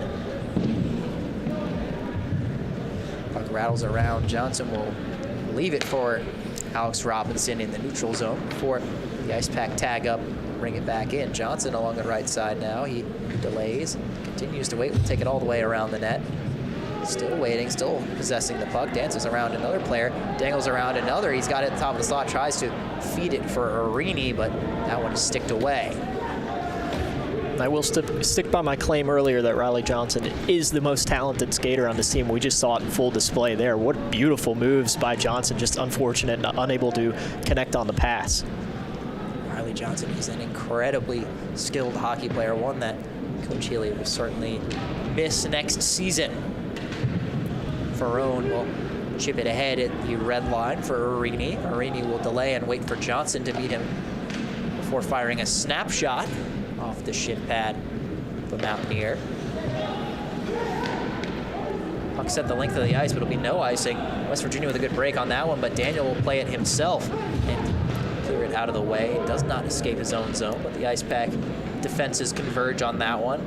Good decision by Daniel there, though. You saw he hesitated a little bit. He wasn't sure whether he wanted to go out, but he did commit, and it ended up working out for the Icepack. Zach Robinson takes it behind the net, tries to feed it in front. Bailey now will send it back into the slot. Robinson can't get great contact on it. Now behind the net.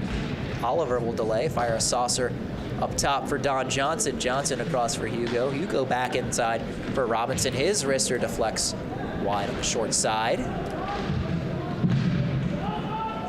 Bailey with two blue and gold jerseys on. A puck was lost for a moment, but they find it. Robinson will give it down low for Bailey. Bailey tries a wrap chance, denied by Mackey, still behind the net.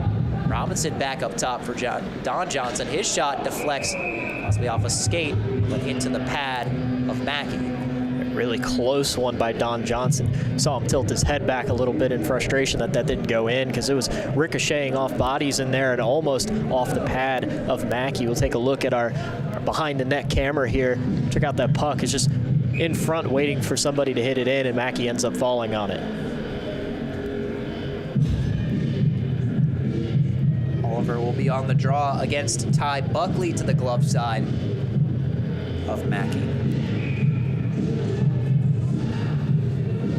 12:45 to go in this second period. Slap shot whiffed on by Johnson, but was actually a perfect pass. Icepack couldn't get a shot off of that one. Johnson will fire another shot, looking for the tip from Oliver, creeping up to the net from the corner, but couldn't get that one on either. And now Mountaineers will bring it out. Stankiewicz had it for a moment before being met by a couple of white sweaters. Puck played through the middle for Stankiewicz. Now his shot deflected. West Virginia nearly had a yawning cage on the rebound, but Ty Buckley couldn't get a handle on it. Yeah, Buckley had a wide open net. You know, Daniel hasn't faced many shots tonight, but that probably most likely would have been the goal against him, and Buckley just not able to see where the puck was, and it skirts on right past him. Delayed penalty against the Mountaineers, their third of the night. So Daniel heads to the bench. Pass across for Jackson Cowan. He feeds it out in front for Oliver. Couldn't quite get on it. Stuffed chance by Philip Bailey down there. No, that was Oliver, or Solomon, rather. Getting all my 20s mixed up, but going to the box for West Virginia, Ben Murphy. Nice shot on goal there by Cowan, left wide open at the top of the faceoff circle there, and Bailey just not able to put it home, and the Icepack will go on the power play, resulting in that. Ben Murphy will go for interference. Icepack's third power play of the night. They are officially 1 for 2, but scored right after the conclusion of their first power play, which is a de facto power play in itself. West Virginia didn't have enough players on the ice, so referees signal to send one on.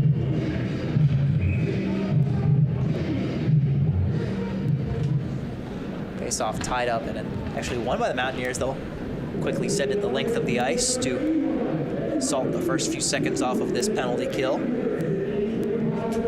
Icepack have their top power play line out right now. Riley Johnson, Parker Zazarek, and Chris Solomon. We've already seen that line go to work today on the power play, scoring Riley Johnson with an assist from both Zazarek and Solomon. Solomon quickly whips one cross ice for Zazarek. Gives it in for a rain. Solomon will reclaim it at the top of the circle. Left side Zazarek. Up top for Hugo, his one-timer. Knuckles just high of the net. They battle for it behind the cage. Zazarek in for Arini. Arini's pass attempt knocked down by Johnson. He'll kick it over to Solomon and his wrister. Chest save by Mackey, but kept in. Riley Johnson for Solomon. His wrister scores! Chris Solomon. Another howitzer and another goal for the co-captain, his 32nd. And the lead grows to 4 for NC State. Well, it all started out with an attempted clear by West Virginia, and Victor Hugo able to keep it in the zone and keep pressure on the Mountaineers. We'll take a look at it. There's that attempted clear, and there's Victor Hugo stopping it in his tracks. Riley Johnson will get it, pass it cross ice for Chris Solomon, left wide open in the face-off circle.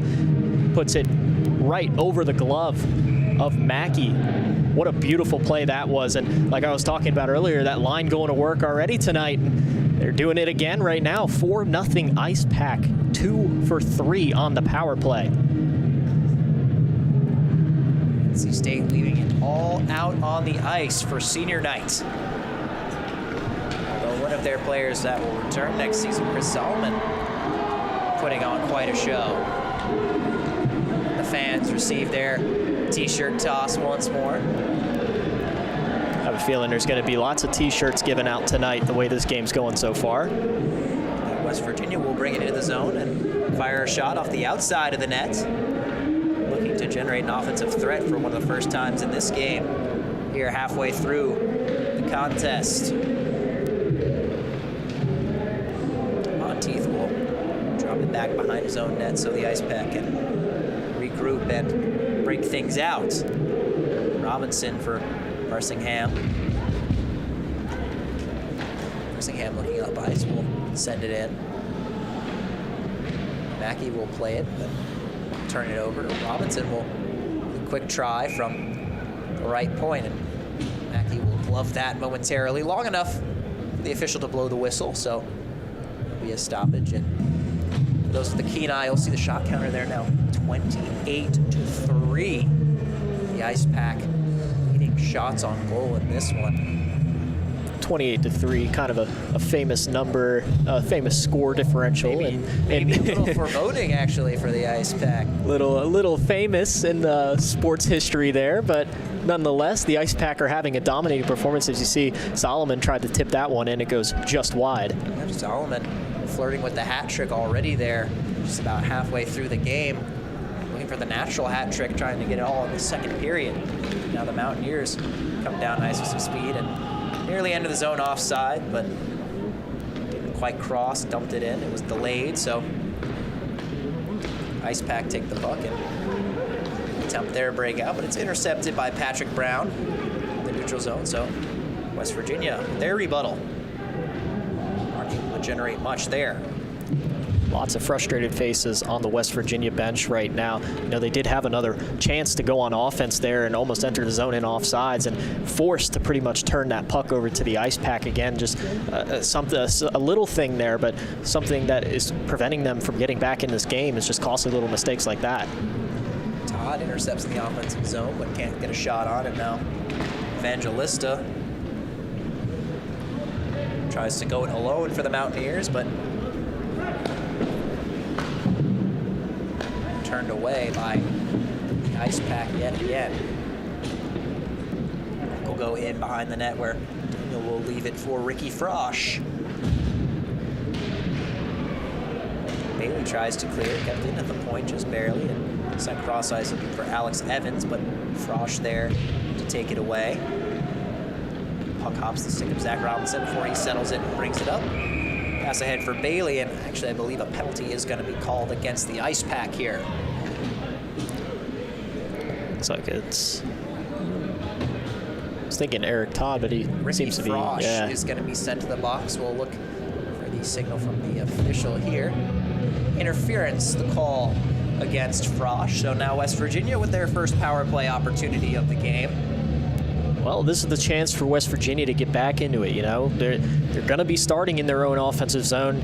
You would like to see them keep it there for at least a little bit. You know, we haven't really seen that much tonight, but going on the man advantage for the first time will certainly help their cause. Face-off quickly won, and puck cleared down by the Icepack. Start off this penalty kill.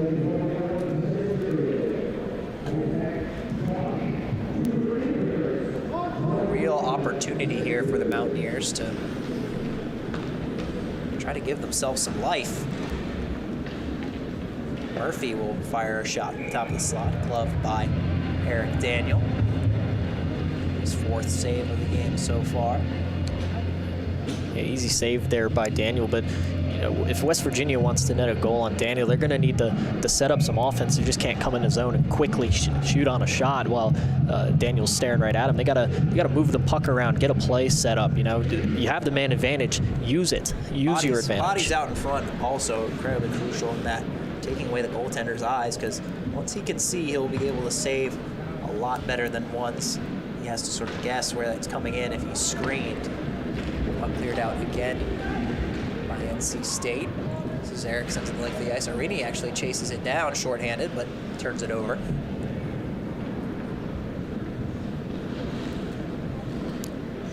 Dane Martin carrying it up. His pass knocked down by Emery Oliver. The Icepack steal it for, once again, sending it down behind Michael Mackey.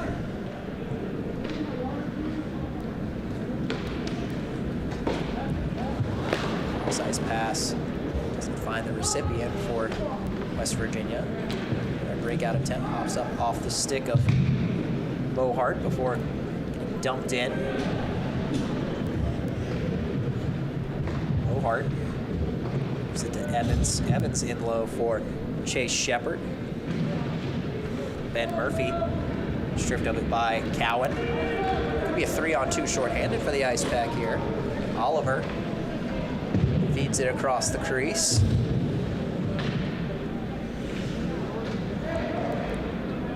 Final 5 seconds ticking off the Ricky Frosch interference penalty. And both teams are back to full strength, but bringing it in now. Ty Buckley, he fires one on from a tough angle. Saved by Daniel, another shot. Gloved once more by Daniel. Yeah, not a very good power play by West Virginia. They're only managing to get one shot on goal throughout the whole 2 minutes. Icepack getting many clear attempts and almost a couple shorthanded attempts there. They had a 3-on-2 to finish out that penalty kill. So not a very good start to that power play or finish to that power play by West Virginia, and only managing to get one shot.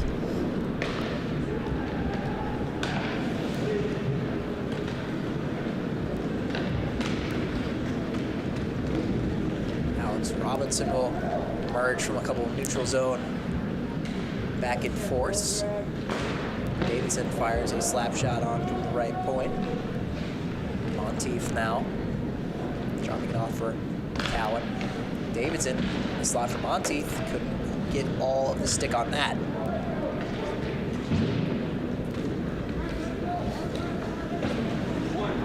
Robinson turns around and feeds it in, but Mountaineers take it away.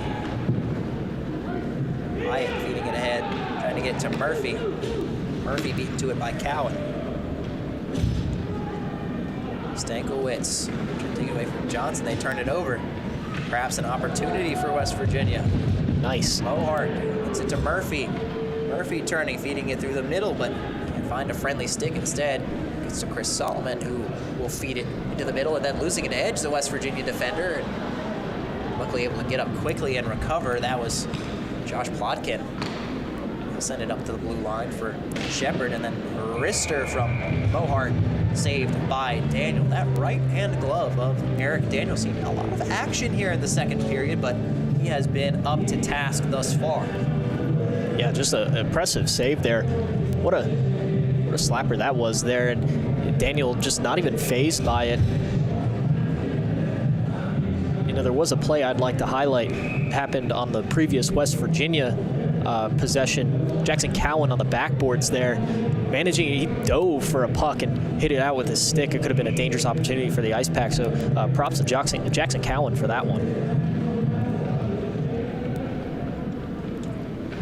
Cowan, the sophomore defender from Cary, one of the many local talents on this Icepack roster.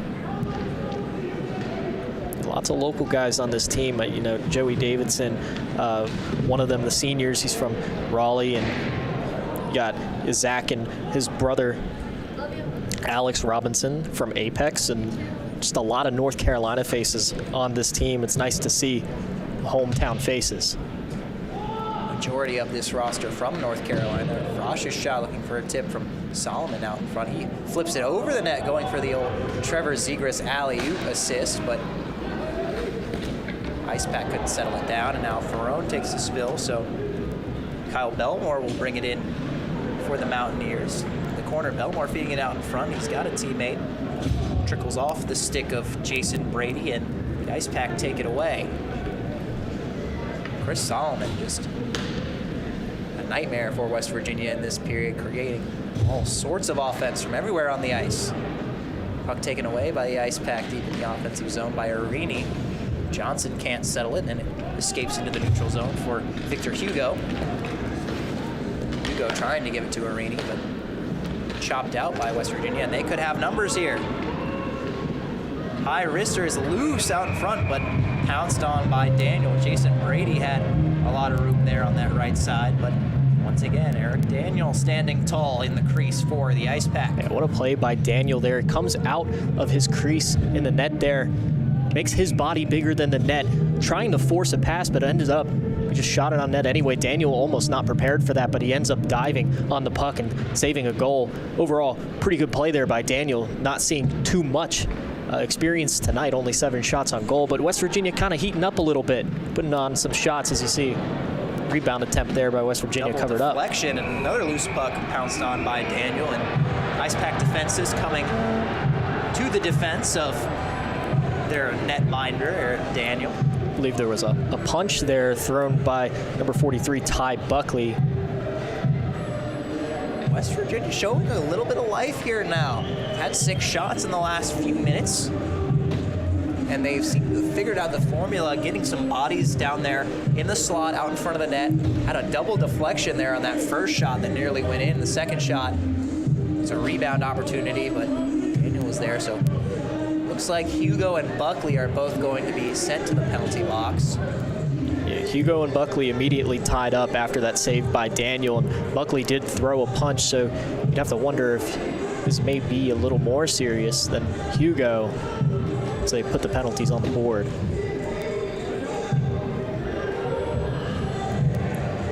Hugo given 2 minutes. We'll see what they end up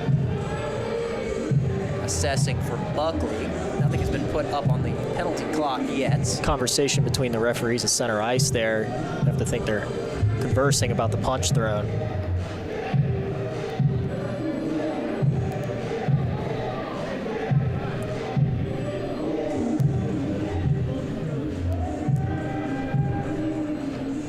Additional Icepack member being sent to the box now, Matt Miller. So West Virginia will go on the power play. It seems like it's a similar situation with Eric Todd. Got mixed up in the first period. This time, the Icepack getting the extra man sent to the box. So now Mountaineers, the beneficiaries, will have another power play here as a result of that scuffle. They need a better result on this power play than they had on the last one, only generating 1 shot, and they already have 1-2 on net here so far, so already a better power play in the first couple seconds. A bit of momentum building for the Mountaineers. We'll see if they're able to capitalize. That pass, though, is wayward and will escape the offensive zone on their power play here. Mohart feeding it through the middle for Evangelista. Give it down to Shepard, and again, a miscue on the pass. It'll go all the way back into the West Virginia end. Mohart will be the man to carry it through center. Nicholas Mohart stops in the corner, will assess his options. Just offer Evangelista. Evangelista will turn away from a defender and drop it back to the point. First shot from Dane Martin. Blocked by Bressingham, but he goes to chase it down before it's played by Mackey. West Virginia, it's kind of weird. You would normally on a power play want to take away the vision of the opposing goalie, and almost none of the players, I believe, number 6, Chase Shepard was the only one in on Daniel there, and he almost really didn't even cover his vision. All the rest were lined up past the face-off circles. So interesting strategy there on the power play. Maybe they're trying to get a quick rocket of a shot off, but Daniel's been pretty good. Good, and now they've got 2 players out there. Good net front presence from the Mountaineers. That shot goes just wide before bouncing out in front. Evans can't get a shot on it. Bressingham with the puck will just backhand flip it the length of the ice. 15 seconds remaining on the penalty to Victor Hugo. He was offsetting roughings or fighting for Hugo and Buckley. Miller looks to be the one who's about to be let out of the box as Mountaineers ice it here in the final seconds of their power play. So with 2 seconds remaining on the penalty, that is going to do it for the West Virginia power play. A face-off back at their end. Even though there was no goal off the power play, they still looked a little bit better than they were on the first one there. It generated a few shots, but ultimately coming away with nothing. They really would have loved to come away with one there with only 43 seconds left in the period. Penalty officially expires. Matt Miller returns to the ice. Checked by Patrick Brown to out of his own zone. Davidson will sidestep a defender, try to windmill around another before Fogg turns it over. Puck again sent the length of the ice. Will roll just over NC State goal line for icing with 19.7 seconds to go.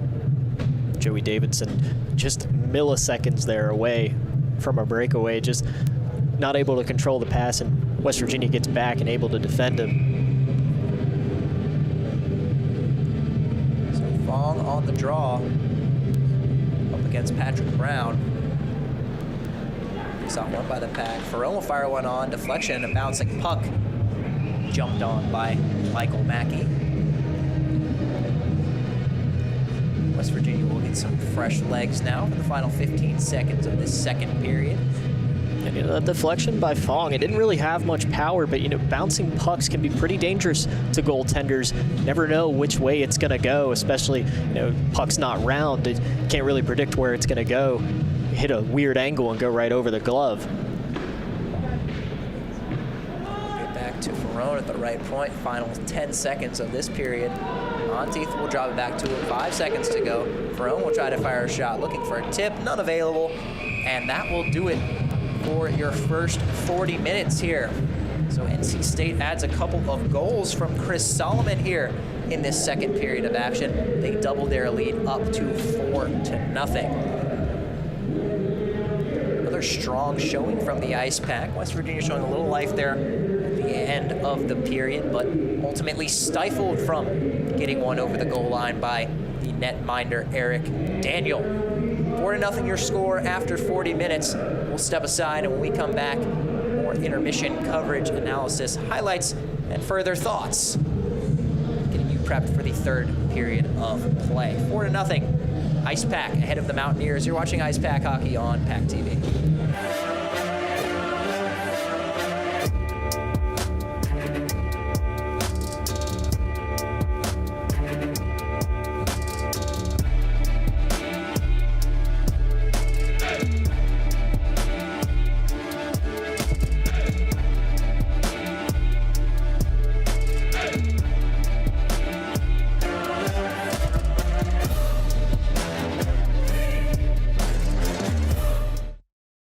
Locally owned and operated by an NC State graduate, the Red and White Shop is your source for all things NC State. Just off campus in the Ridgewood Shopping Center at 3526 Wade Avenue, the Red and White Shop has everything the NC State fan needs. Sporting goods and memorabilia, your favorite NC State team apparel, tailgating essentials, Icepack gear. A proud sponsor of the NC State hockey team, a percentage of all Icepack sales go back to the team. Stop by today or visit us online. The Red and White Shop.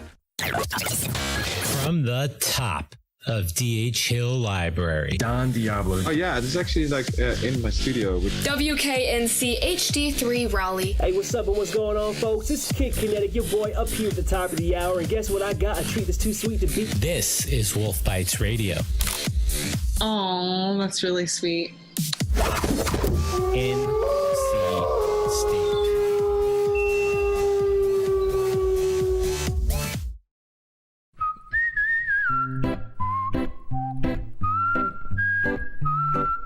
At Potbelly, everything you find is a little bit happier, sweeter, fresher, groovier, and yummier. Why? Because at Potbelly, we know it's never enough to just eat lunch. You gotta feed your smile. Swing by for our new turkey club, handcrafted to make you smile.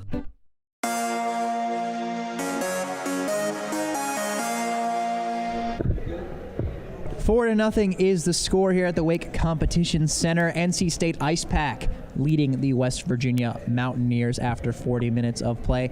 Max Gordon and Joey Bianconi with you as always here. PackTV Intermission Report. Again, another period of pretty dominant play from the Icepack in that second frame. Yeah, very dominant play. They put 14 shots on goal this time for 30 in total. But you got to give credit to West Virginia, looking a little more alive, and especially the latter half of that period, getting multiple power play opportunities and multiple shots on goal, getting their counter up to 10. So 8 in this period, looking a lot better offensively so far. Yeah, they were really seeming to build a little bit of momentum there late in the period right before the power play. And then another opportunity for them. Again, they were stonewalled by Eric Daniel between the pipes. He's having another fantastic game. Again, only faced 10 shots, but he saved all 10 of them. Really working with that glove, especially that right-handed glove. Not something you see a ton of goaltenders, but that's his handedness there, and it seems to be working quite well for him so far in this one. Yeah, whatever works, right? Don't fix it if it ain't broke. But, Daniel's having a phenomenal performance in net, but also the Icepack offense still generating. Solomon 2 goals in this period. You know, the power play unit looking awfully strong, 2 for 3 so far in the game. And, you know, that third one you could kind of count it as well because it was seconds after the power play ended where Riley Johnson had one in the first. So the power play working very well for the Icepack, which is something we haven't really seen in this building. I guess in the second half of the season, it was working really well in the first half of the season and kind of lulled off a little bit, but looking really sharp here tonight. Yep, 2 for 3 on that power play so far, and denied the Mountaineers on both their power play opportunities, so looking very good on special teams, power play, and the penalty kill. Both goals in that period courtesy of Chris Solomon, team leader, now with 32 on the season. This is his 25th game. So over a goal per game pace, obviously, and hunting for that hat trick in the third period. Surely, I don't doubt that we'll see a couple of opportunities generated by him in this final frame. Yeah, he got close to the natural hat trick throughout the second period of many shots put on net by him, but only 2 able to fall. So definitely be looking in the third period to see if he can net a hat trick here in the last regular season game at Wake Competition Center for this year. But, you know, just overall phenomenal performance by everyone out there on defense. You know, I mentioned Jackson Cowan making a really good play defensively this period, and we've seen guys like Ferrone and all them like making really good plays when West Virginia's trying to kick it up a notch offensively, and being able to shut them down when they do get some shots on net is always a really good plus, although West Virginia does look a lot better. Yeah, defensemen don't always get the same amount of shine in hockey just because, you know, they're not quite as involved in the scoring plays quite as often as the forwards are. Maybe their highlights aren't quite as exciting, but, you know, something I pretty frequently notice in these games, the physicality of Ricky Frosch, a big factor. Now, he did take a penalty in that period, but, you know, otherwise that physical presence is something you need on your back line.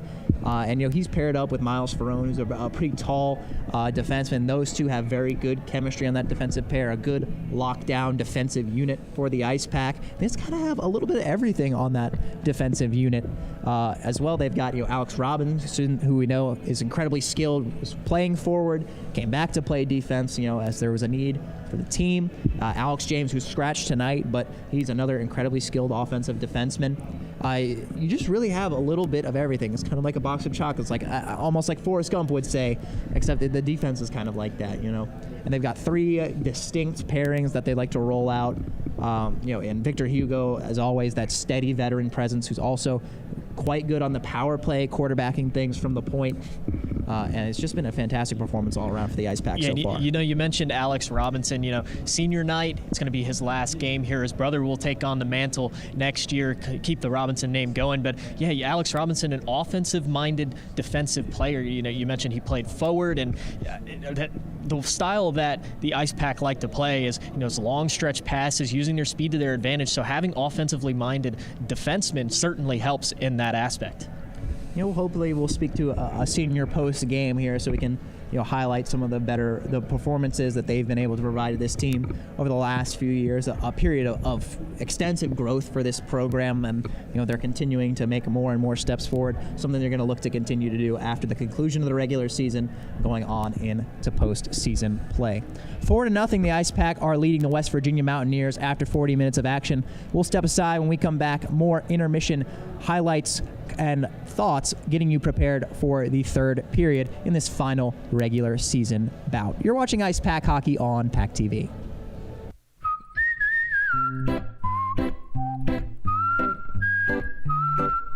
At Potbelly, everything you find is a little bit happier, sweeter, fresher, groovier, and yummier. Why? Because at Potbelly, we know it's never enough to just eat lunch. You gotta feed your smile.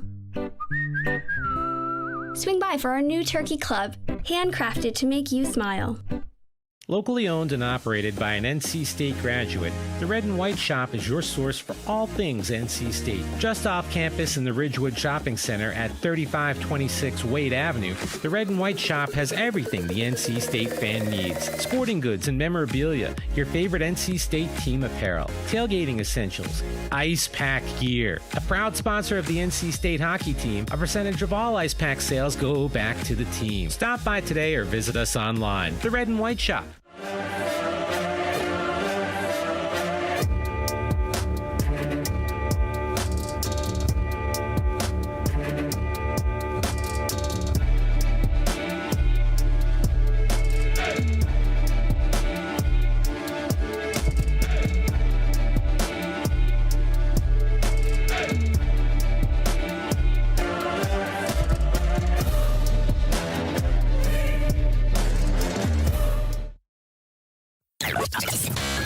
From the top of D.H. Hill Library. Don Diablo. Oh yeah, this is actually in my studio. WKNC HD3 Raleigh. Hey, what's up and what's going on, folks? This is Kid Kinetic, your boy up here at the top of the hour. And guess what I got? A treat that's too sweet to beat. This is Wolf Bites Radio. Oh, that's really sweet. NC State.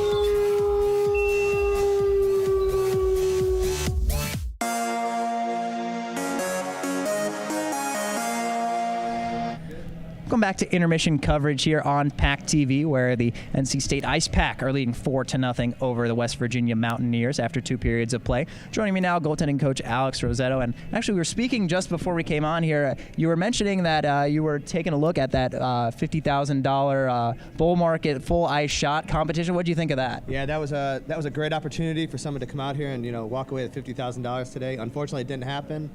But, we have some great sponsors. Bull Market has been a great sponsor for us.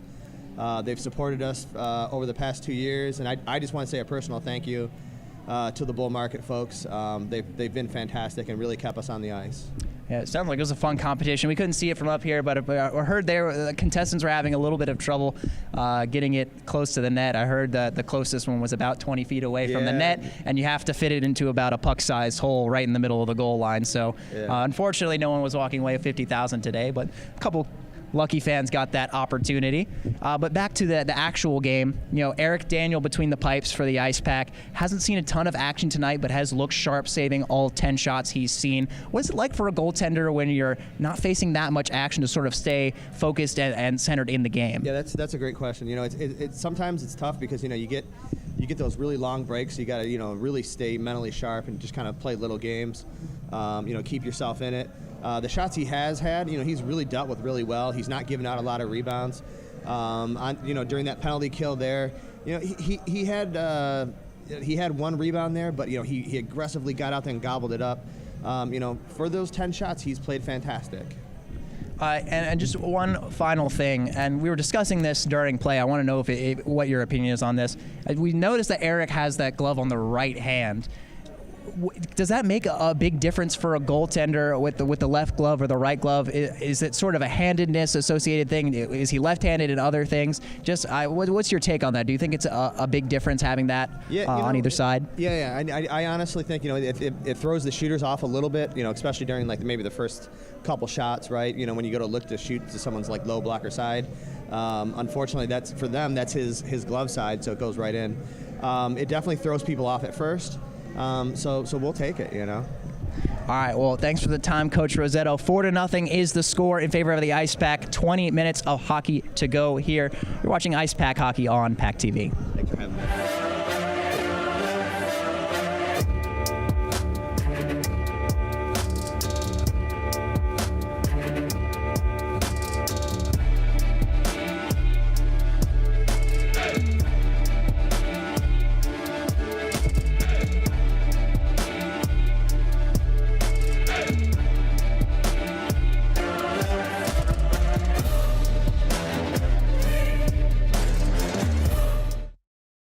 Locally owned and operated by an NC State graduate, the Red and White Shop is your source for all things NC State. Just off campus in the Ridgewood Shopping Center at 3526 Wade Avenue, the Red and White Shop has everything the NC State fan needs. Sporting goods and memorabilia, your favorite NC State team apparel, tailgating essentials, Icepack gear. A proud sponsor of the NC State hockey team, a percentage of all Icepack sales go back to the team. Stop by today or visit us online. The Red and White Shop. From the top of D.H. Hill Library. Don Diablo. Oh yeah, this is actually in my studio. WKNC HD3 Raleigh. Hey, what's up and what's going on, folks? This is Kid Kinetic, your boy up here at the top of the hour. And guess what I got? A treat that's too sweet to beat. This is Wolf Bites Radio. Oh, that's really sweet. NC State.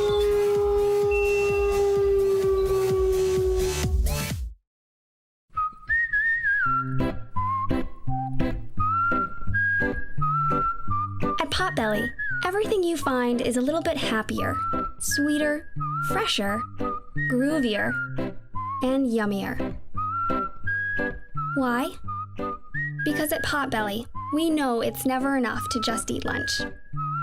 you gotta feed your smile. Swing by for our new turkey club, handcrafted to make you smile.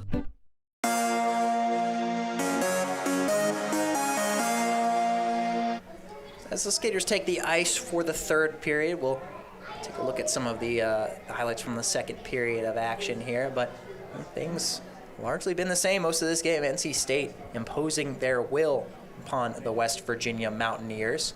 And just 2 goals in that last period, both provided by Chris Solomon to add to his team leading total, up to 32 now on the campaign. And likely looking to finish the regular season with a hat trick in the third, if I had to guess. Yeah, quite impressive season by Chris Solomon.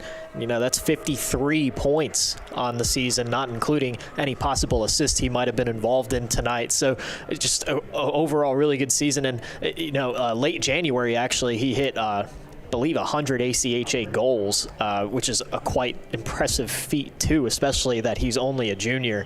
So just an overall really good performance by him, and looking forward to what he provides to this team next season.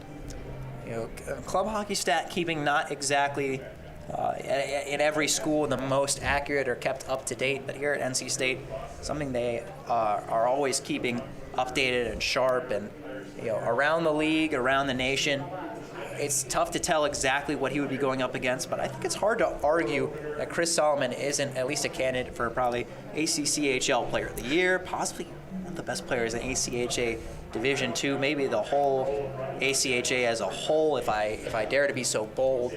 And speaking of the ACHA, again, another look at those Southeast rankings. NC State dropping from number 1 to number 3. Top 2 seeds in the Southeast do get an automatic bid to Nationals. Liberty D2 season is over until the postseason, so you know, pending any conference tournament games, I don't believe they'll be moving. Florida Gulf Coast have a couple games left against Northeastern. Those results will be crucial. Should they drop 1 or 2 of those games, could be an opportunity for the Icepack to jump up and snag one of those automatic bids, but if not, they'll likely have to go through the ACCHL tournament, win that, and then also perform well at regionals to get that invite to the national tournament in St. Louis. But right now they're just focused on this game against West Virginia. Third period just underway. Eric Todd tries to make a move to the middle before heading off for Matt Miller. Miller to the point for Frosch. Frosch's shot looking for a tip from Solomon out in front into the glove of Michael Mackey. A close one for Solomon, almost having a hat trick early here. Just couldn't get his stick to where it needed to be in order to deflect that. It was a hard deflection, but a player like Solomon could definitely do it. Todd will take the draw against Alex Evans, and Evans wins that one back to Isaiah Forsyth. Pinch by Ferrone to poke that one ahead. Now Solomon lays a hit so his teammate can pick up the puck. Ferrone tries to throw it out in front before Miller swoops in to retrieve the puck. Miller trying to dance around a couple Mountaineers. He gets the puck back in the corner, trying to get around Martin. Solomon will pick it up. Swinging around Ricky Frosch, left point. Frosch's wrister tipped on the way through, but great reactions by Mackey to get that one off the tip right out in front of his crease and get the glove on that one. Yeah, Mackey saw Miller poking his stick out right in front of him. He knew exactly where that puck was going to end up off the deflection. Makes a beautiful save. Honestly, one of the best saves of the night that we've seen from him so far. It's like that scene from, is that the Karate Kid where he grabs the fly with the chopsticks? It is. Impressive hand-eye coordination from the Mountaineer netminder there. Puck played ahead by Daniel, where Arini will try to hand it off for Alex Robinson. Arini now indirect pass to himself off the boards. He'll stride forward, build up a little speed before going cross ice. Riley Johnson will stop. Go around a sliding Mountaineer. Pop it off for Arini. Arini on the left side, face-off circle. Back to the point for Alex Robinson. Robinson's pass blocked on the way through by Patrick Brown and cleared out of the Mountaineer zone. Couple fresh legs in the forward line for West Virginia, but their outlet pass sent a little too long, and that will be icing. They might have got fresh legs on the ice there, but overall, this entire team looking very tired and very slow to start out the period, and you can't really blame them, down 4-0 and not really generating many shots so far in this game. You know, it's just tired. The Icepack is so fast, it's just tiring this team out, and we've seen that happen time and time again here in this building, especially in the first half of the season, where the Icepack would just outlast these other teams coming in here and not able to hang with them for the full 60 minutes. Off the draw, West Virginia will carry it up ice, chipped in from the red line.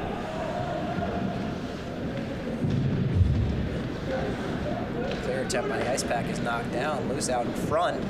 Mountaineers can't get a stick on it. Icepack playing it ahead. Zach Robinson, he's in from the left side, sends it across. High wrister from Don Johnson. Swallowed up by Mackey. Yeah, Mackey once again coming out of his net, making his body bigger than the net, forcing Don Johnson to shoot it right on him, and able to swallow that one up. Pretty easy save for him. Quite an impressive save, too.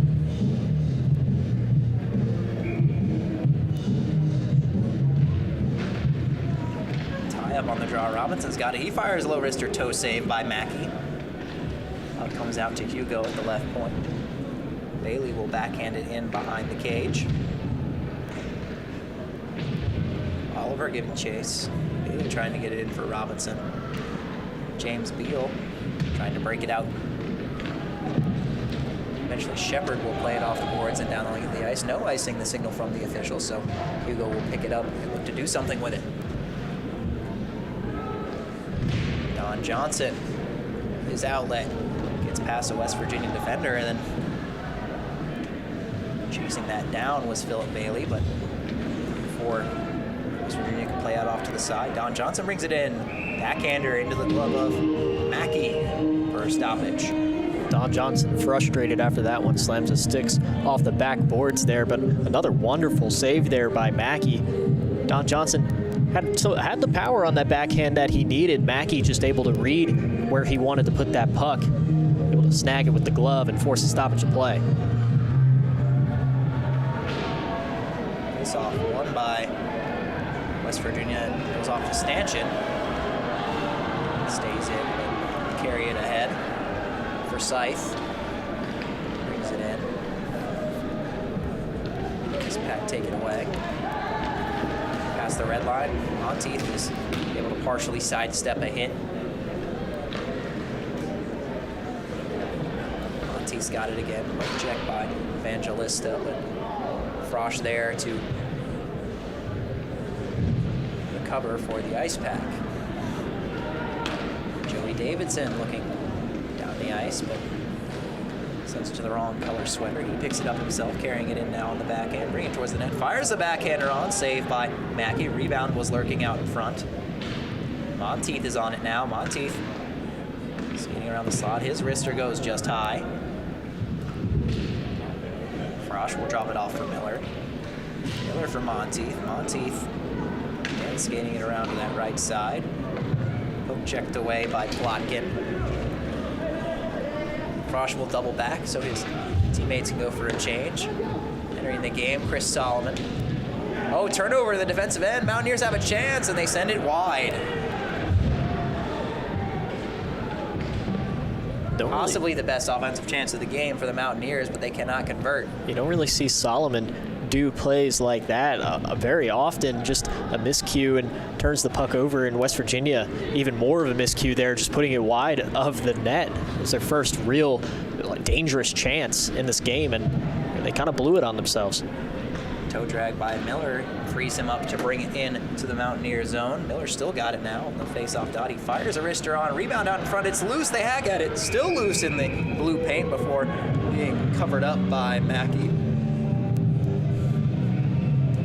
A couple rebound attempts for the Icepack down there. Mackey, though, putting his body on the line. You see he goes full horizontal across the net to get that save. Manages to cover it up. Puts the puck in between his body, forces a stoppage of play, and offensive zone face-off for the Icepack. Eric Todd taking that face-off once again. Todd on the draw against Buckley. He wins it. Cowan tries to chip it ahead for Matt Miller, but aggression from Buckley to clear the zone. And now puck thrown on from a wide angle by Nicholas Lane. They turn it over to the Icepack. Solomon in the middle for Miller. Miller tries to give it back, and Solomon will chase that one into the offensive zone. Buckley tries to clear a long looping wrister from Cowan, easily swallowed up by Michael Mackey.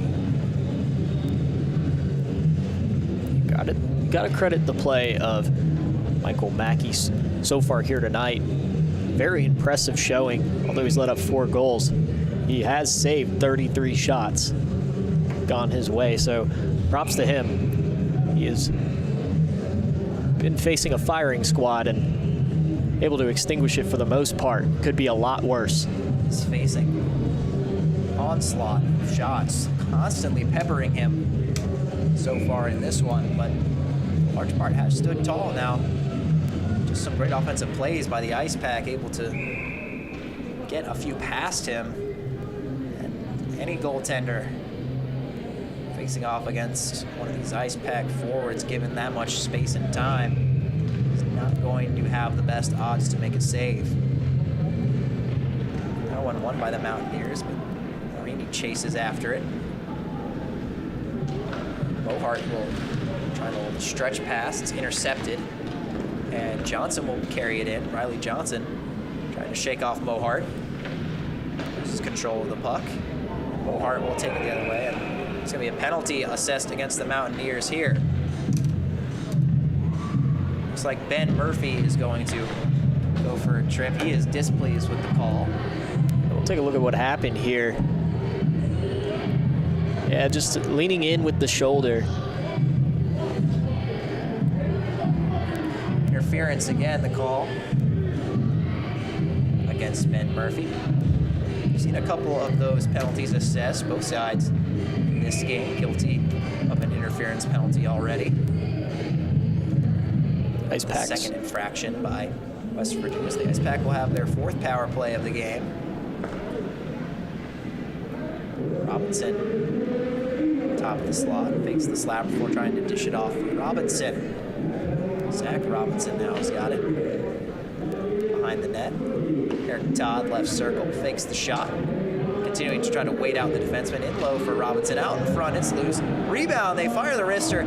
Saved by Mackey, but it jumps out to Eric Todd. Todd will fire a slap shot just wide, looking for that far post, and it will skitter all the way back into the Icepack end. Well, that was just good defense by West Virginia there, collapsing in when their goalie was in trouble, being able to deflect the puck a little bit, help him out, and able to get a clear.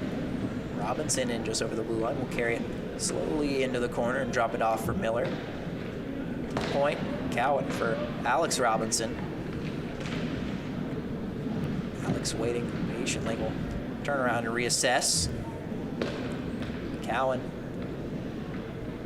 do the same, dump it back off of Robinson, back for Cowan. Cowan feeding it down low. Wraparound chance for Zach Robinson, denied by Mackey, and will hop up into the netting for a stoppage. Close one by Zach Robinson there, but Mackey once again able to shut it down. Had that side of the net open, and Zach Robinson, you see, goes to wrap it around, and Mackey able to extend his leg out, put the skate blade on the opposite post there, and able to shut that one down. Nice pack on the draw. Mountaineers win the faceoff, but Arini quickly pounces on that one to maintain possession for NC State. And now Riley Johnson will be guilty of a slash, and he will go to the box for 2 minutes. Nicholas Monhart, stick broken in half. We'll have to get a new one. He's not happy about that. You know, the NHL, they have the luxury of having so many sticks available, and college hockey just doesn't have that luxury, so definitely on the reserve stick there. Got a few sticks on hand there down on the West Virginia bench. Luckily, they've got some on hand. So now 4-on-4 for the next 37 seconds. For the Mountaineers will go lead their 3rd man advantage of the game. Pad save from Daniel. quick shot. Don Johnson now will break it out 4-on-4 for the Icepack. Pass ahead for Arini. Arini trying to build up speed and round the corner against Dane Martin. One-timer for Hugo, and I nearly went in. I thought maybe it hit the side netting of the goal, but they rang that one off the post. Hugo with a rocket slap shot, unable to put it home. Hugo does have a powerful slap shot when he's up at the point like that. That's what makes him so valuable on the power play. He's able to, create scoring opportunities with his passing with all those talented forwards they have on that first power play unit, but he also can try to get that work done himself and fire it from the point. We saw him earlier tonight on the power play generating a shot for Chris Solomon, able to keep the puck in the offensive zone. So he's definitely done some work on the power play tonight. West Virginia now on the power play. Mohart will bring it in, but just lose control of that one. Murphy playing it around. Mountaineers converge on it. They've got control. 30 seconds of power play time to go. Left point, wrister fired on by Evangelista, saved by Daniel. Evangelista poke checked away by Ferron, and actually could be a 2-on-1 for the Icepack if they hurry. Ferron's gonna take it all the way in. Ferron hounded by Mohart, and he breaks that one up. Bressingham frees the puck up, was nearly covered up by Mackey.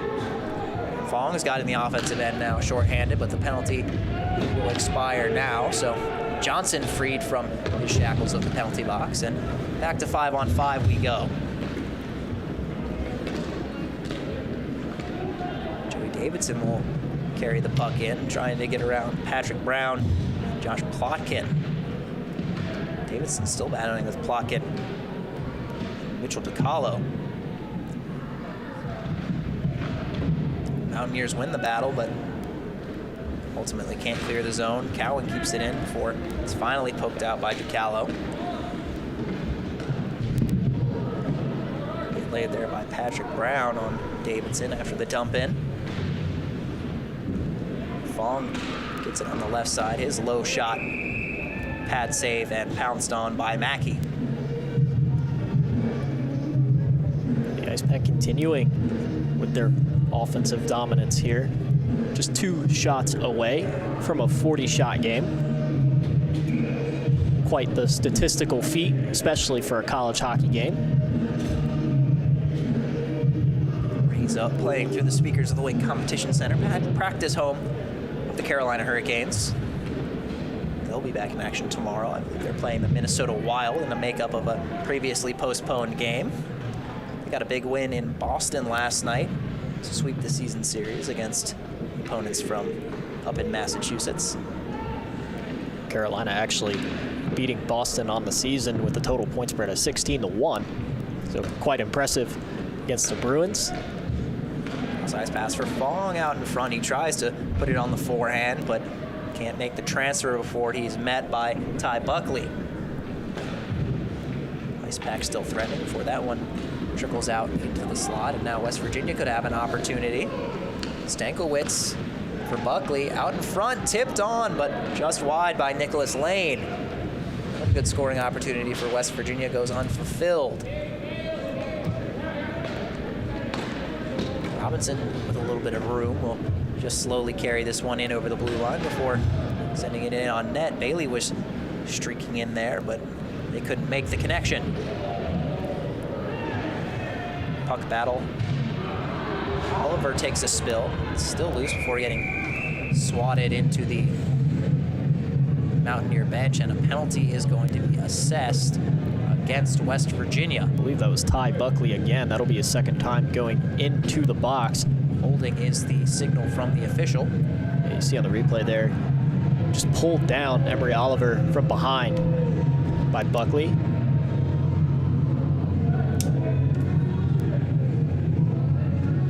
Power play for the Icepack. Arini, Cesaric, Johnson, Solomon, and Victor Hugo out there to start out the man advantage. Zarek will take the draw against Nicholas Mohart. Won by the Mountaineers, but again, Arini aggressively chases after it, so the Icepack can maintain control in this man advantage. Johnson tries to sidestep ahead. He's taken down. Puck will go all the way around for Parker to Cesarek. Over for Hugo. Hugo will fake the slapper back for Cesarek. Those two back and forth. Hugo's wrister to the shoulder pad of Mackey and freezes that. Nice screen attempt by Garrett Arini. Saw him jump over the shot, trying to fool the goalie of Mackey, but he was not fooled and able to seal that one up.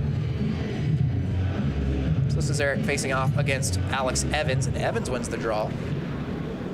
Mountaineers been very effective on these defensive zone face-offs, but the Icepack still have control of the puck here. One-timer for Johnson to the chest pad of Mackey. Can't say it enough. Very impressed with Mackey's performance tonight. Even though West Virginia as a whole hasn't really performed too well, one bright spot for them is their goaltending. Face-off won by Cesarek. Hugo will give it off to Chris Solomon. 2 goals on the night so far. Solomon, top of the right circle, will delay and fire a wrister. Hit a West Virginia Mountaineer out in front. Is still loose before it's finally cleared. Dane Martin took that shot pretty hard, but he's able to skate off to the bench, and West Virginia will get a change as a whole for their penalty killers. A minute remaining on the power play for the Icepack on the holding infraction by Ty Buckley. Johnson with the saucer pass all the way across the ice for Cesarek. Hugo loses it in his skates for poking it over for Solomon. Soccer pass by Johnson over to Cesarek. Tipped out in front. It's still loose at the top of the crease. It skitters over to Cesarek. One-timer for Hugo is sent just wide. Bouncing puck. Unable to settle it, or the Icepack. Finally, the clear attempt is knocked down by Hugo. Cross ice pass. Out in front. Wide open net, and they score. Garrett Arini sitting on the doorstep. Simply had to tap it in, and the Icepack now lead 5-0 here on senior night. That was another beautiful pass by Riley Johnson. You know, Riley Johnson could have chose to take that one-timer shot,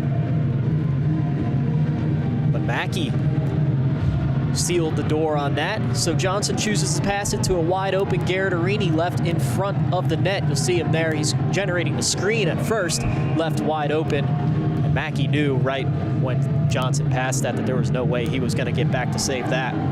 The Icepack go up 5-0. 7 minutes remaining in the regular season. Some frustration from Mackey getting pushed off to try to seal off that near post, and just knew he was beat when Arini was standing there with the puck. And you know, when you make 37 saves in a game, you often think that should be enough, but it's on 42 shots, and your team's not able to get any goals to support you. It can be frustrating as Robinson taps one in. Zach Robinson adds another to the total for the Icepack. And 2 quick ones make this 6-0. It's nice to see Zach Robinson get involved tonight. Tonight's all about his brother, Alex Robinson, but he's able to net himself a goal here. Take a look at what happened. Zach Robinson's just waiting out in front, gets the rebound off Mackey. He's not able to corral that first shot. And Robinson able to put it over the pads, and looks like West Virginia will take a timeout. Oliver with a nice feed out in front there to set up Zach Robinson for his 17th goal of the season. That immediately following Garrett Arini, his 10th of the year. Just getting a quick total added up here. I believe there are 1, 2, 3, 4, 5, 6 members of the Icepack who have scored an over a point per game clip this season. That is not too common of a feat. Pretty extraordinary, actually. Speaks to the number of playmakers they've got on this roster. You know, that's 2 out of the 4 offensive lines right there, over a point per game. So it's just crazy what the Icepack team has been able to do over this regular season, and I'm looking forward to watch them in the postseason, the ACCHL tournament, and if everything goes their way, nationals.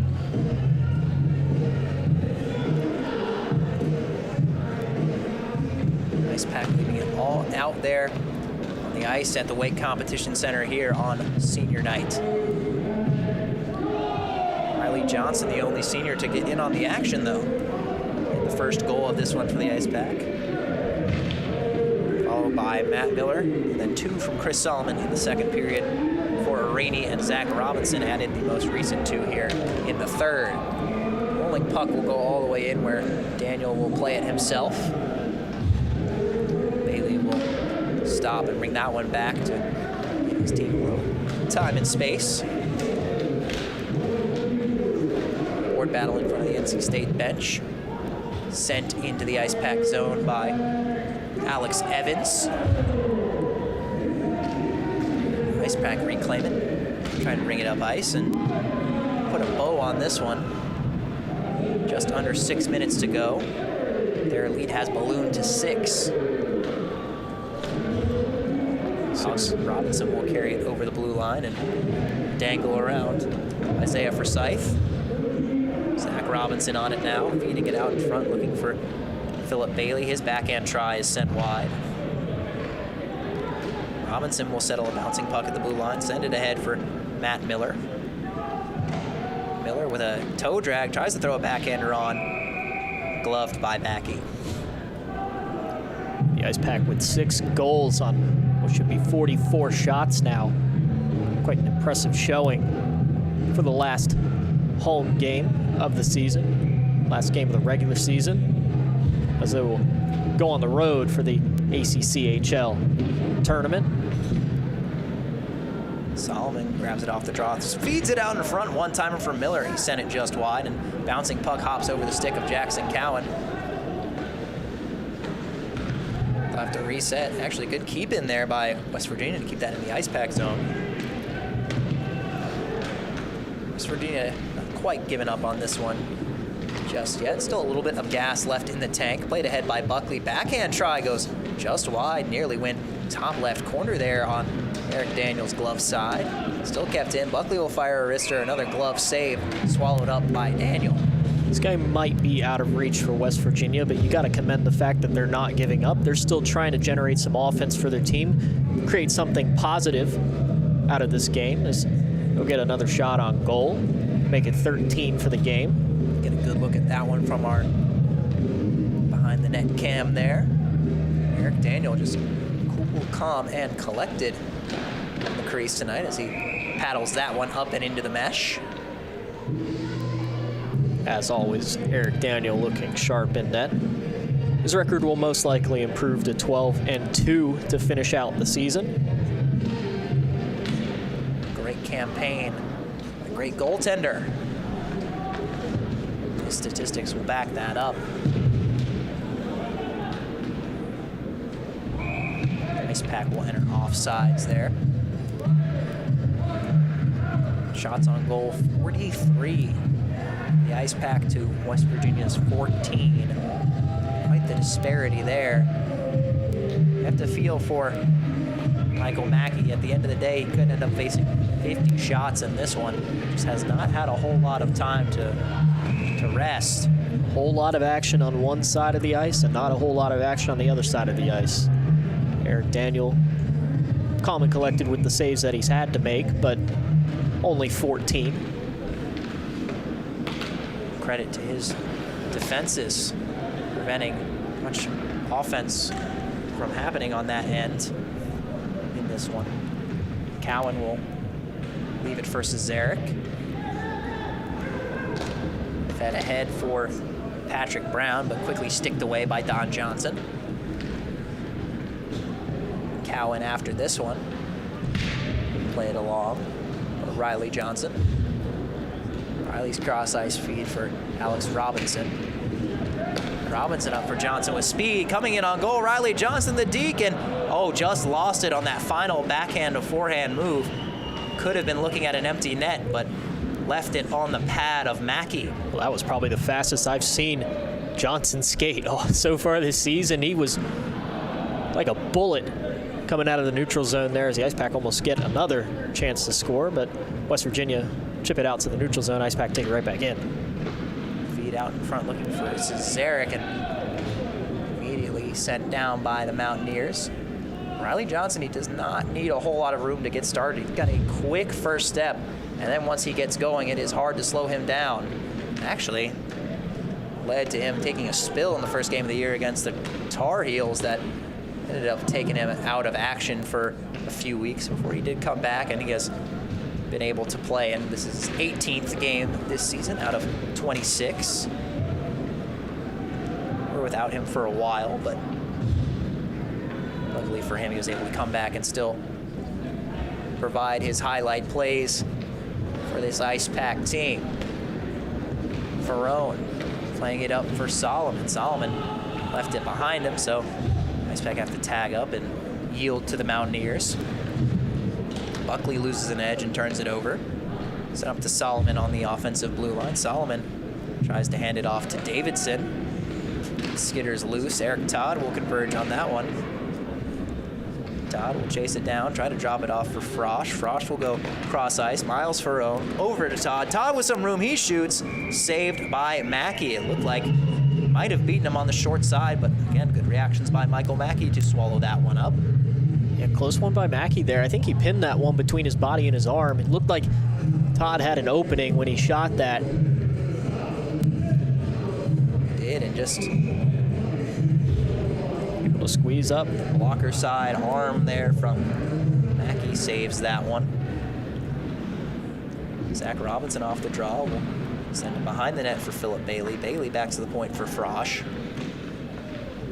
Frosch back to Bailey. Bailey tangles to the backhand before circling back and rethinking things. He gives it to Frosch, who goes cross ice for Ferrone. Down low for Robinson. Zach Robinson, his chipper goes up high. It's bouncing around, and referees will blow that one dead. A slashing penalty is going to be assessed here. We'll see who the offending party is. James Beal, West Virginia, number 18, looked quite frustrated, skating right off and going to the bench after that. Icepack Bailey actually guilty of the slash, the offensive end. So, barring a goal, maybe the last 2 minutes of this game, 151, will be played shorthanded by the Icepack, trying to deny any last chances.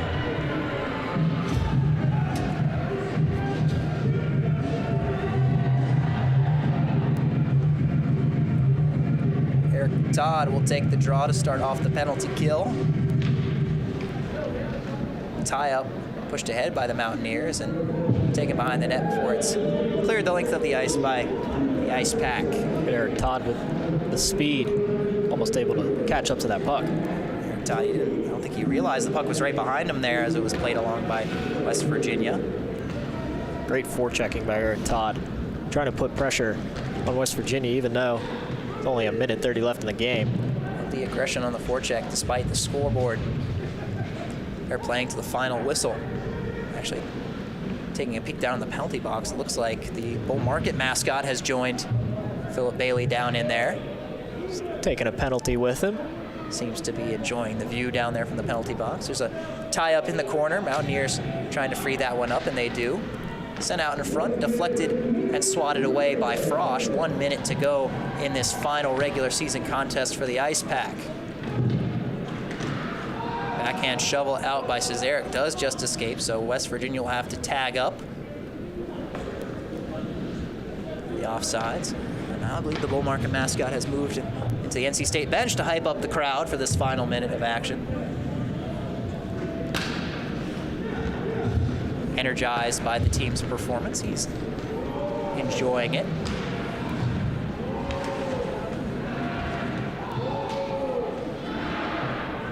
NC State denies the Mountaineers once more at the blue line. Puck fed ahead and chipped in by Buckley. 15 seconds to go in this one. Alex Robinson will take that one away and just try to pin that one up against backboards to try to finish this one off. Johnson's clearance attempt taken away at the blue line. One more cross corner dump in, and that is going to do it in this one. So the Icepack send off their seniors with a bang, a 6-0 victory over the West Virginia Mountaineers here to cap off another fantastic season of Icepack hockey. So moving forward, they will play in the ACCHL tournament next weekend up in Lynchburg. And from there, who knows what will happen, but Wagon Wheel will blast over the speakers here at the Red Rink one final time for this 2021-22 season as handshakes are exchanged. Always good to see some good sportsmanship at the end of a hard-fought battle. So the Icepack come away with a 6-0 victory here to cap off their regular season. Officially, I believe that will be their 20th win of the season. 21st. It's so hard to keep up with how they count the ties and the shootouts and things like that. Their overall record, if you disregard official standing, is 22-4, including that shootout win against the Virginia Tech Hokies, of course. This one, not an ACCHL matchup to my knowledge, but they have wrapped up that Carolinas East division, so they will be one of the top 4 seeds heading into that tournament next weekend. But again, all positives taken away from this one, and the seniors will have a positive memory to look back on of their final game here at the Wake Competition Center. So the Icepack win this one 6-0, and we'll step aside. When we come back, we'll have some post-game thoughts and analysis, and we'll hear from some members of the Icepack, including head coach Tim Healy. Don't go away.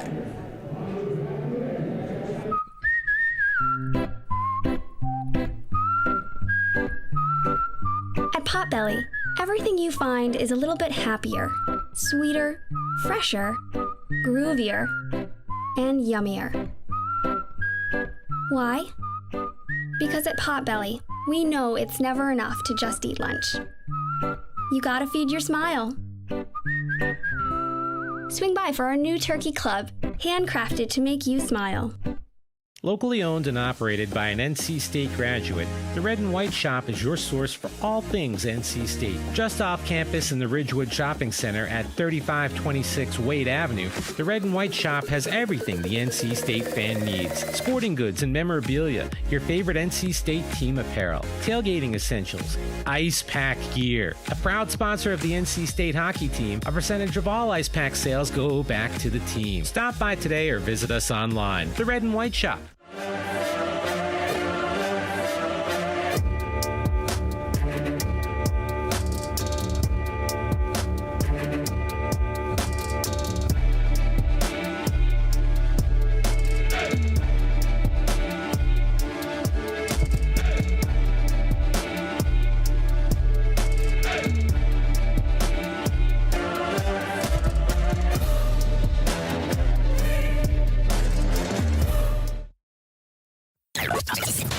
From the top of D.H. Hill Library. Don Diablo. Oh yeah, this is actually in my studio. WKNC HD3 Raleigh. Hey, what's up and what's going on, folks? This is Kid Kinetic, your boy up here at the top of the hour. And guess what I got? A treat that's too sweet to beat. This is Wolf Bites Radio. Oh, that's really sweet. NC State.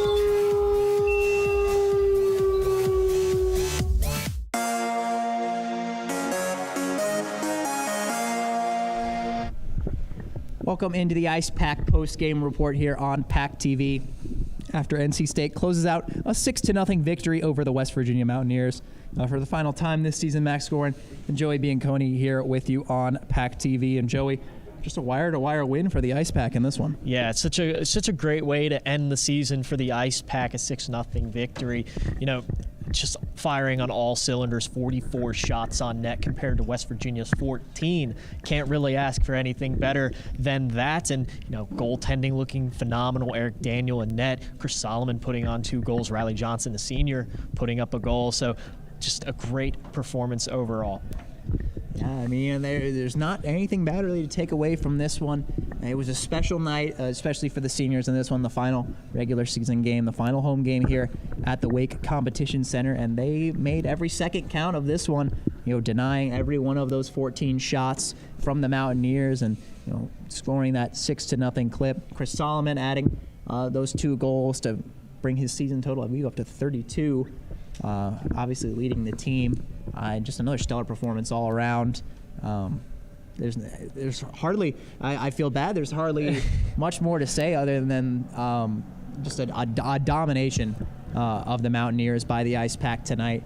And they really are looking strong, bouncing back from a tough week, responded in the best way possible in this one, and they are hopefully riding that momentum into the postseason. Yeah, now they can look forward to next week when they go and take on the ACCHL tournament to be crowned, as they hope, for the 4th time in a row. So, this team had some struggles in the beginning of the week. They set that aside tonight. They ignored everything. They came out and played Icepack hockey for 60 minutes, and now they can go and think about what's next for them, whether that's the ACCHL championship or nationals, and hopefully beyond that for them. And possibly regionals in between if they're not able to secure one of those 2 automatic bids from the Southeast. Again, for those unaware, in the ACHA, if you're top 2 seed in your region for the Icepack, that's the Southeast, you get an automatic bid into the national tournament this year. It's in St. Louis. They were number 1 in the Southeast, lost the game to Wake Forest on Saturday, tied the game with Wilmington officially earlier this week in that makeup game. It was a shootout loss, but officially goes down as a tie as ACCHL does not recognize shootouts. So tough week, but they come back here on senior night and they make it count. They come away with a 6-0 win. The penalty kill was great. Power play was great. Even strength, fantastic. The great discipline. They didn't take many penalties in this one. There was that slashing there on Philip Bailey there at the end of the 3rd period, but I think he was more or less trying to hack away at the puck from our vantage point. And just an all-around fantastic performance for Tim Healy's team. And we'll hear from him shortly, but I'm sure he will be more than pleased with what he saw tonight. Yeah, and I'm definitely pleased with what I saw tonight. I'm sure you are too, sitting up there in the broadcast booth watching that for 60 minutes. Icepack dominated on puck possession and almost every asset of the game, so can't really ask much as a coach. I'm sure Tim Healy is very pleased with the performance, and you can't really ask for anything better than that. And to West Virginia's credit, it's a tough road trip down here from Morgantown, playing a tough opponent the final weekend of the regular season. But as their coach Tyler Kutek was telling me before the game, he believes in that iron sharpens iron mentality, and that's something very similar to what we've seen here with NC State. Coach Healy wanting to bring in those tough opponents, wanting to challenge his team, because that is what will take your team to the next level, is seeing that kind of competition and realizing what you need to do to bring yourselves up to that upper echelon that NC State has achieved in ACHA D2 up to this point. All the credit in the world also to their goaltender, Michael Mackey, facing 44 shots in this one, 38 saves. That many saves in most games will get you a win, but he just didn't have that much time to rest in between, facing all that action. He was being peppered constantly by the Icepack offense, but a solid performance from both goaltenders really in this one. Yeah, Michael Mackey's my standout player for West Virginia by far. Just such an amazing performance in goal, even though he let up 6. Like you said, 38 saves. Would get you a win in most hockey games, but fortunately for him in this one, just West Virginia couldn't generate anything going the other way. So, ends in a 6-0 score for the Icepack, and they have sights set on next weekend. Before we step aside here on a personal note, I just want to talk about my own gratitude, getting this opportunity to be here on PackTV. It's been a blast this season announcing with you. I know you'll be back next year. Some other members of our crew will be back to cover things next season, but it has been just a real pleasure to be here, to be announcing for everyone here and everyone watching at home. And I hopefully this team is able to provide a little bit more entertainment this season. We won't be the voices behind it, but next season they'll be back, you'll be back, and there'll be more action here on PackTV. So I just want to send a thank you to everyone at PackTV, BJ Tarian, who was with us earlier tonight here, all of our bosses, as well as all the viewers at home. Just thank you for joining us this season and tuning in and helping make this be as special as possible. 6-0 is the final score. Icepack beat the Mountaineers here on senior night. When we come back, we'll speak hopefully with a couple members of the Icepack, including head coach Tim Healy, as the team heads into postseason play. You're watching Icepack Postgame on PackTV.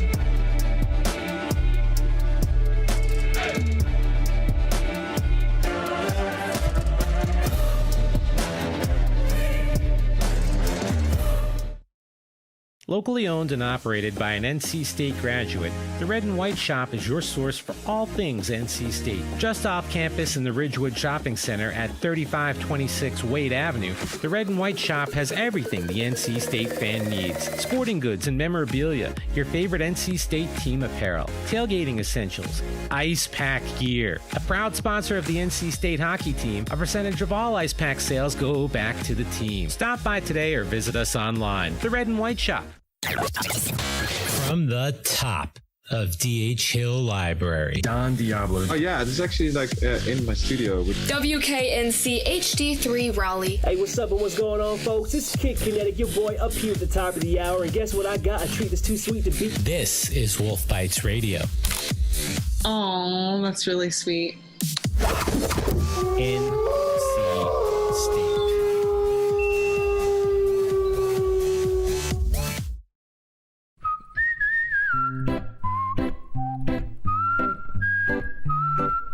At Potbelly, everything you find is a little bit happier, sweeter, fresher, groovier, and yummier. Why? Because at Potbelly, we know it's never enough to just eat lunch. You gotta feed your smile. Swing by for our new turkey club, handcrafted to make you smile.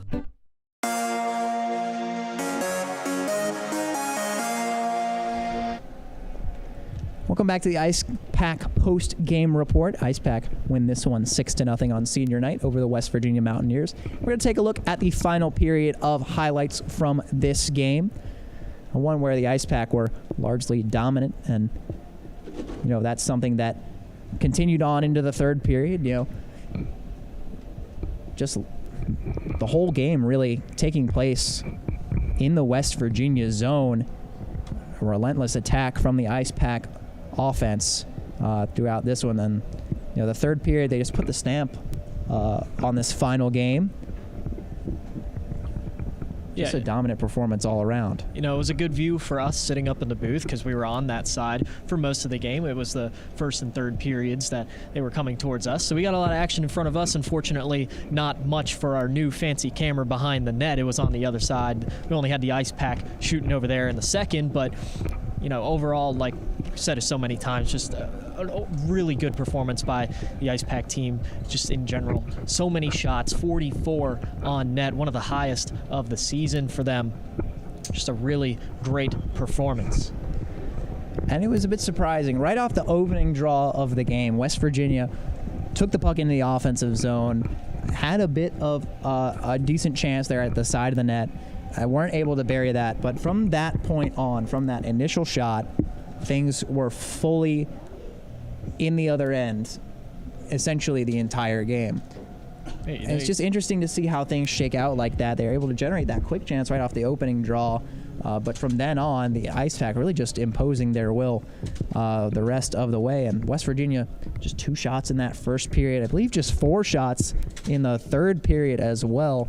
Just being absolutely shut down by the Icepack defenses, were denying pretty much every breakout attempt that the West Virginia could generate. And it's there's not really, again, I hate to harp on this too much, but at this point there's almost nothing left to say. We just are constantly impressed by the performances this team has been able to pull off throughout the entirety of the season. And though they may have had lapses here and there, especially recently, those lapses are short-lived, and they come back and they play at a level of hockey that not many other teams in ACHA D2 are really able to live up to at their best. And it's really an honor to be able to bring coverage like this to the people of Raleigh, and from Greensboro all the way to Wilmington via WRAL Sports Plus. It's just an honor to see this team and in action, and be able to bring you the action by way of your TV or mobile device. So thank you all for joining in for a wonderful regular season with us. We really appreciate it, and we love bringing you the Icepack hockey throughout this whole season. Yeah, once again, as we await to speak to a couple members of the Icepack and head coach Tim Healy, I'm sure he's got a lot to say here on this final post-game meeting back there in the locker room, and understandably so. A lot of the players who will be graduating this year were instrumental in the growth and the rise of this program to the level that it's at now. Again, it's just a time to reflect on everything they've been able to accomplish this season, only coming away with 4 losses, and one of those in a shootout. Take that as you will. For official scoring purposes, but it's hard to get to the level that they have achieved so far. And as far as the future, I'm not sure what they can do much more in terms of growth. There aren't many Division I ACHA teams in the area, so assessing that as an option, there's a lot of levels to that, and beyond that, who knows what they could be capable of. But they're always looking to be bigger and better. He told us at the beginning of the season, Coach Healy, he wants to build this program into a Gonzaga of sorts, right? Like at the ACCHL, ACHA Division II, not necessarily what you would think of as like a powerhouse of hockey, of college hockey, but he wants to be the program that's able to stand out and sort of rise above the reputation of the area and the level they're at, and really just create something special in Raleigh. Yeah, it's really something special, and building the talent of this team is one thing, but also building the popularity is another thing. It was crazy to see the fan turnout this season, especially the last 3 games we've done. It's been packed along the boards, along the glass, all the way out there, and going from a really small facility just a couple years ago to a bigger one like this, and be able to pack it out, and being able to fill up a whole side of PNC Arena where an NHL team plays. It's just crazy for a college hockey team, and it's crazy to see where this team has come in the past couple of years. And they're even one of the top selling jerseys at the red and white shop, and with all the NC State sports going on like basketball and football, how big in popularity those are, for them to be right up there with them is just a crazy feat for a club hockey team that's not even officially recognized as a sport by NC State. We'll step aside one final time here on PackTV. Hopefully we will at least speak to Coach Healy to get his final thoughts and a send-off after this resounding win here on senior night. Again, 6-0, the final score. NC State takes down West Virginia. We'll be right back. You're watching Icepack Hockey on PackTV.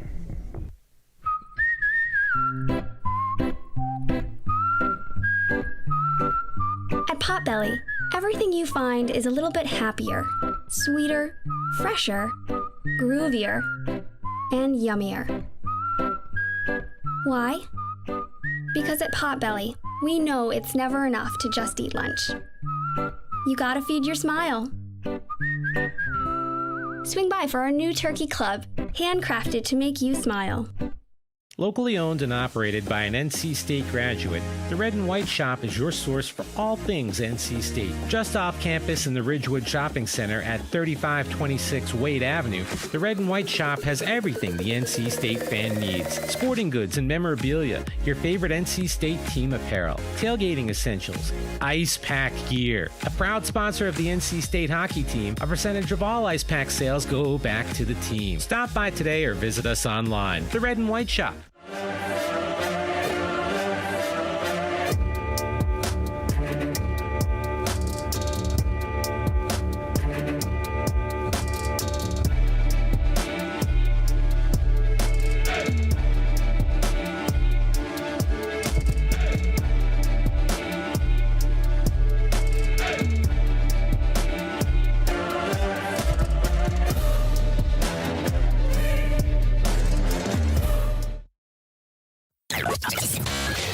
the top of DH Hill Library. Don Diablo. Oh yeah, this is actually in my studio. WKNC HD3 Raleigh. Hey, what's up and what's going on, folks? This is Kid Kinetic, your boy up here at the top of the hour. And guess what I got? A treat that's too sweet to beat. This is Wolf Bites Radio.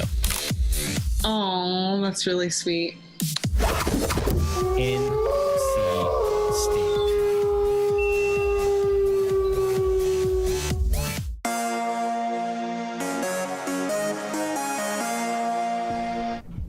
Welcome back into Icepack postgame, where NC State has just closed out a 6-0 win here on senior night over the West Virginia Mountaineers. Joining me now, the head coach of the Icepack, Tim Healy. And Coach Healy, it's senior night here. You know, a lot of these seniors have been instrumental in the growth of this program. Just what does this night mean to you and to your team? I think, you know, when I think about it, well, it really means honoring the seniors. But as I said to in the locker room after the game, you know, I don't really want to say my final words about the seniors because our goal is to say those in St. Louis.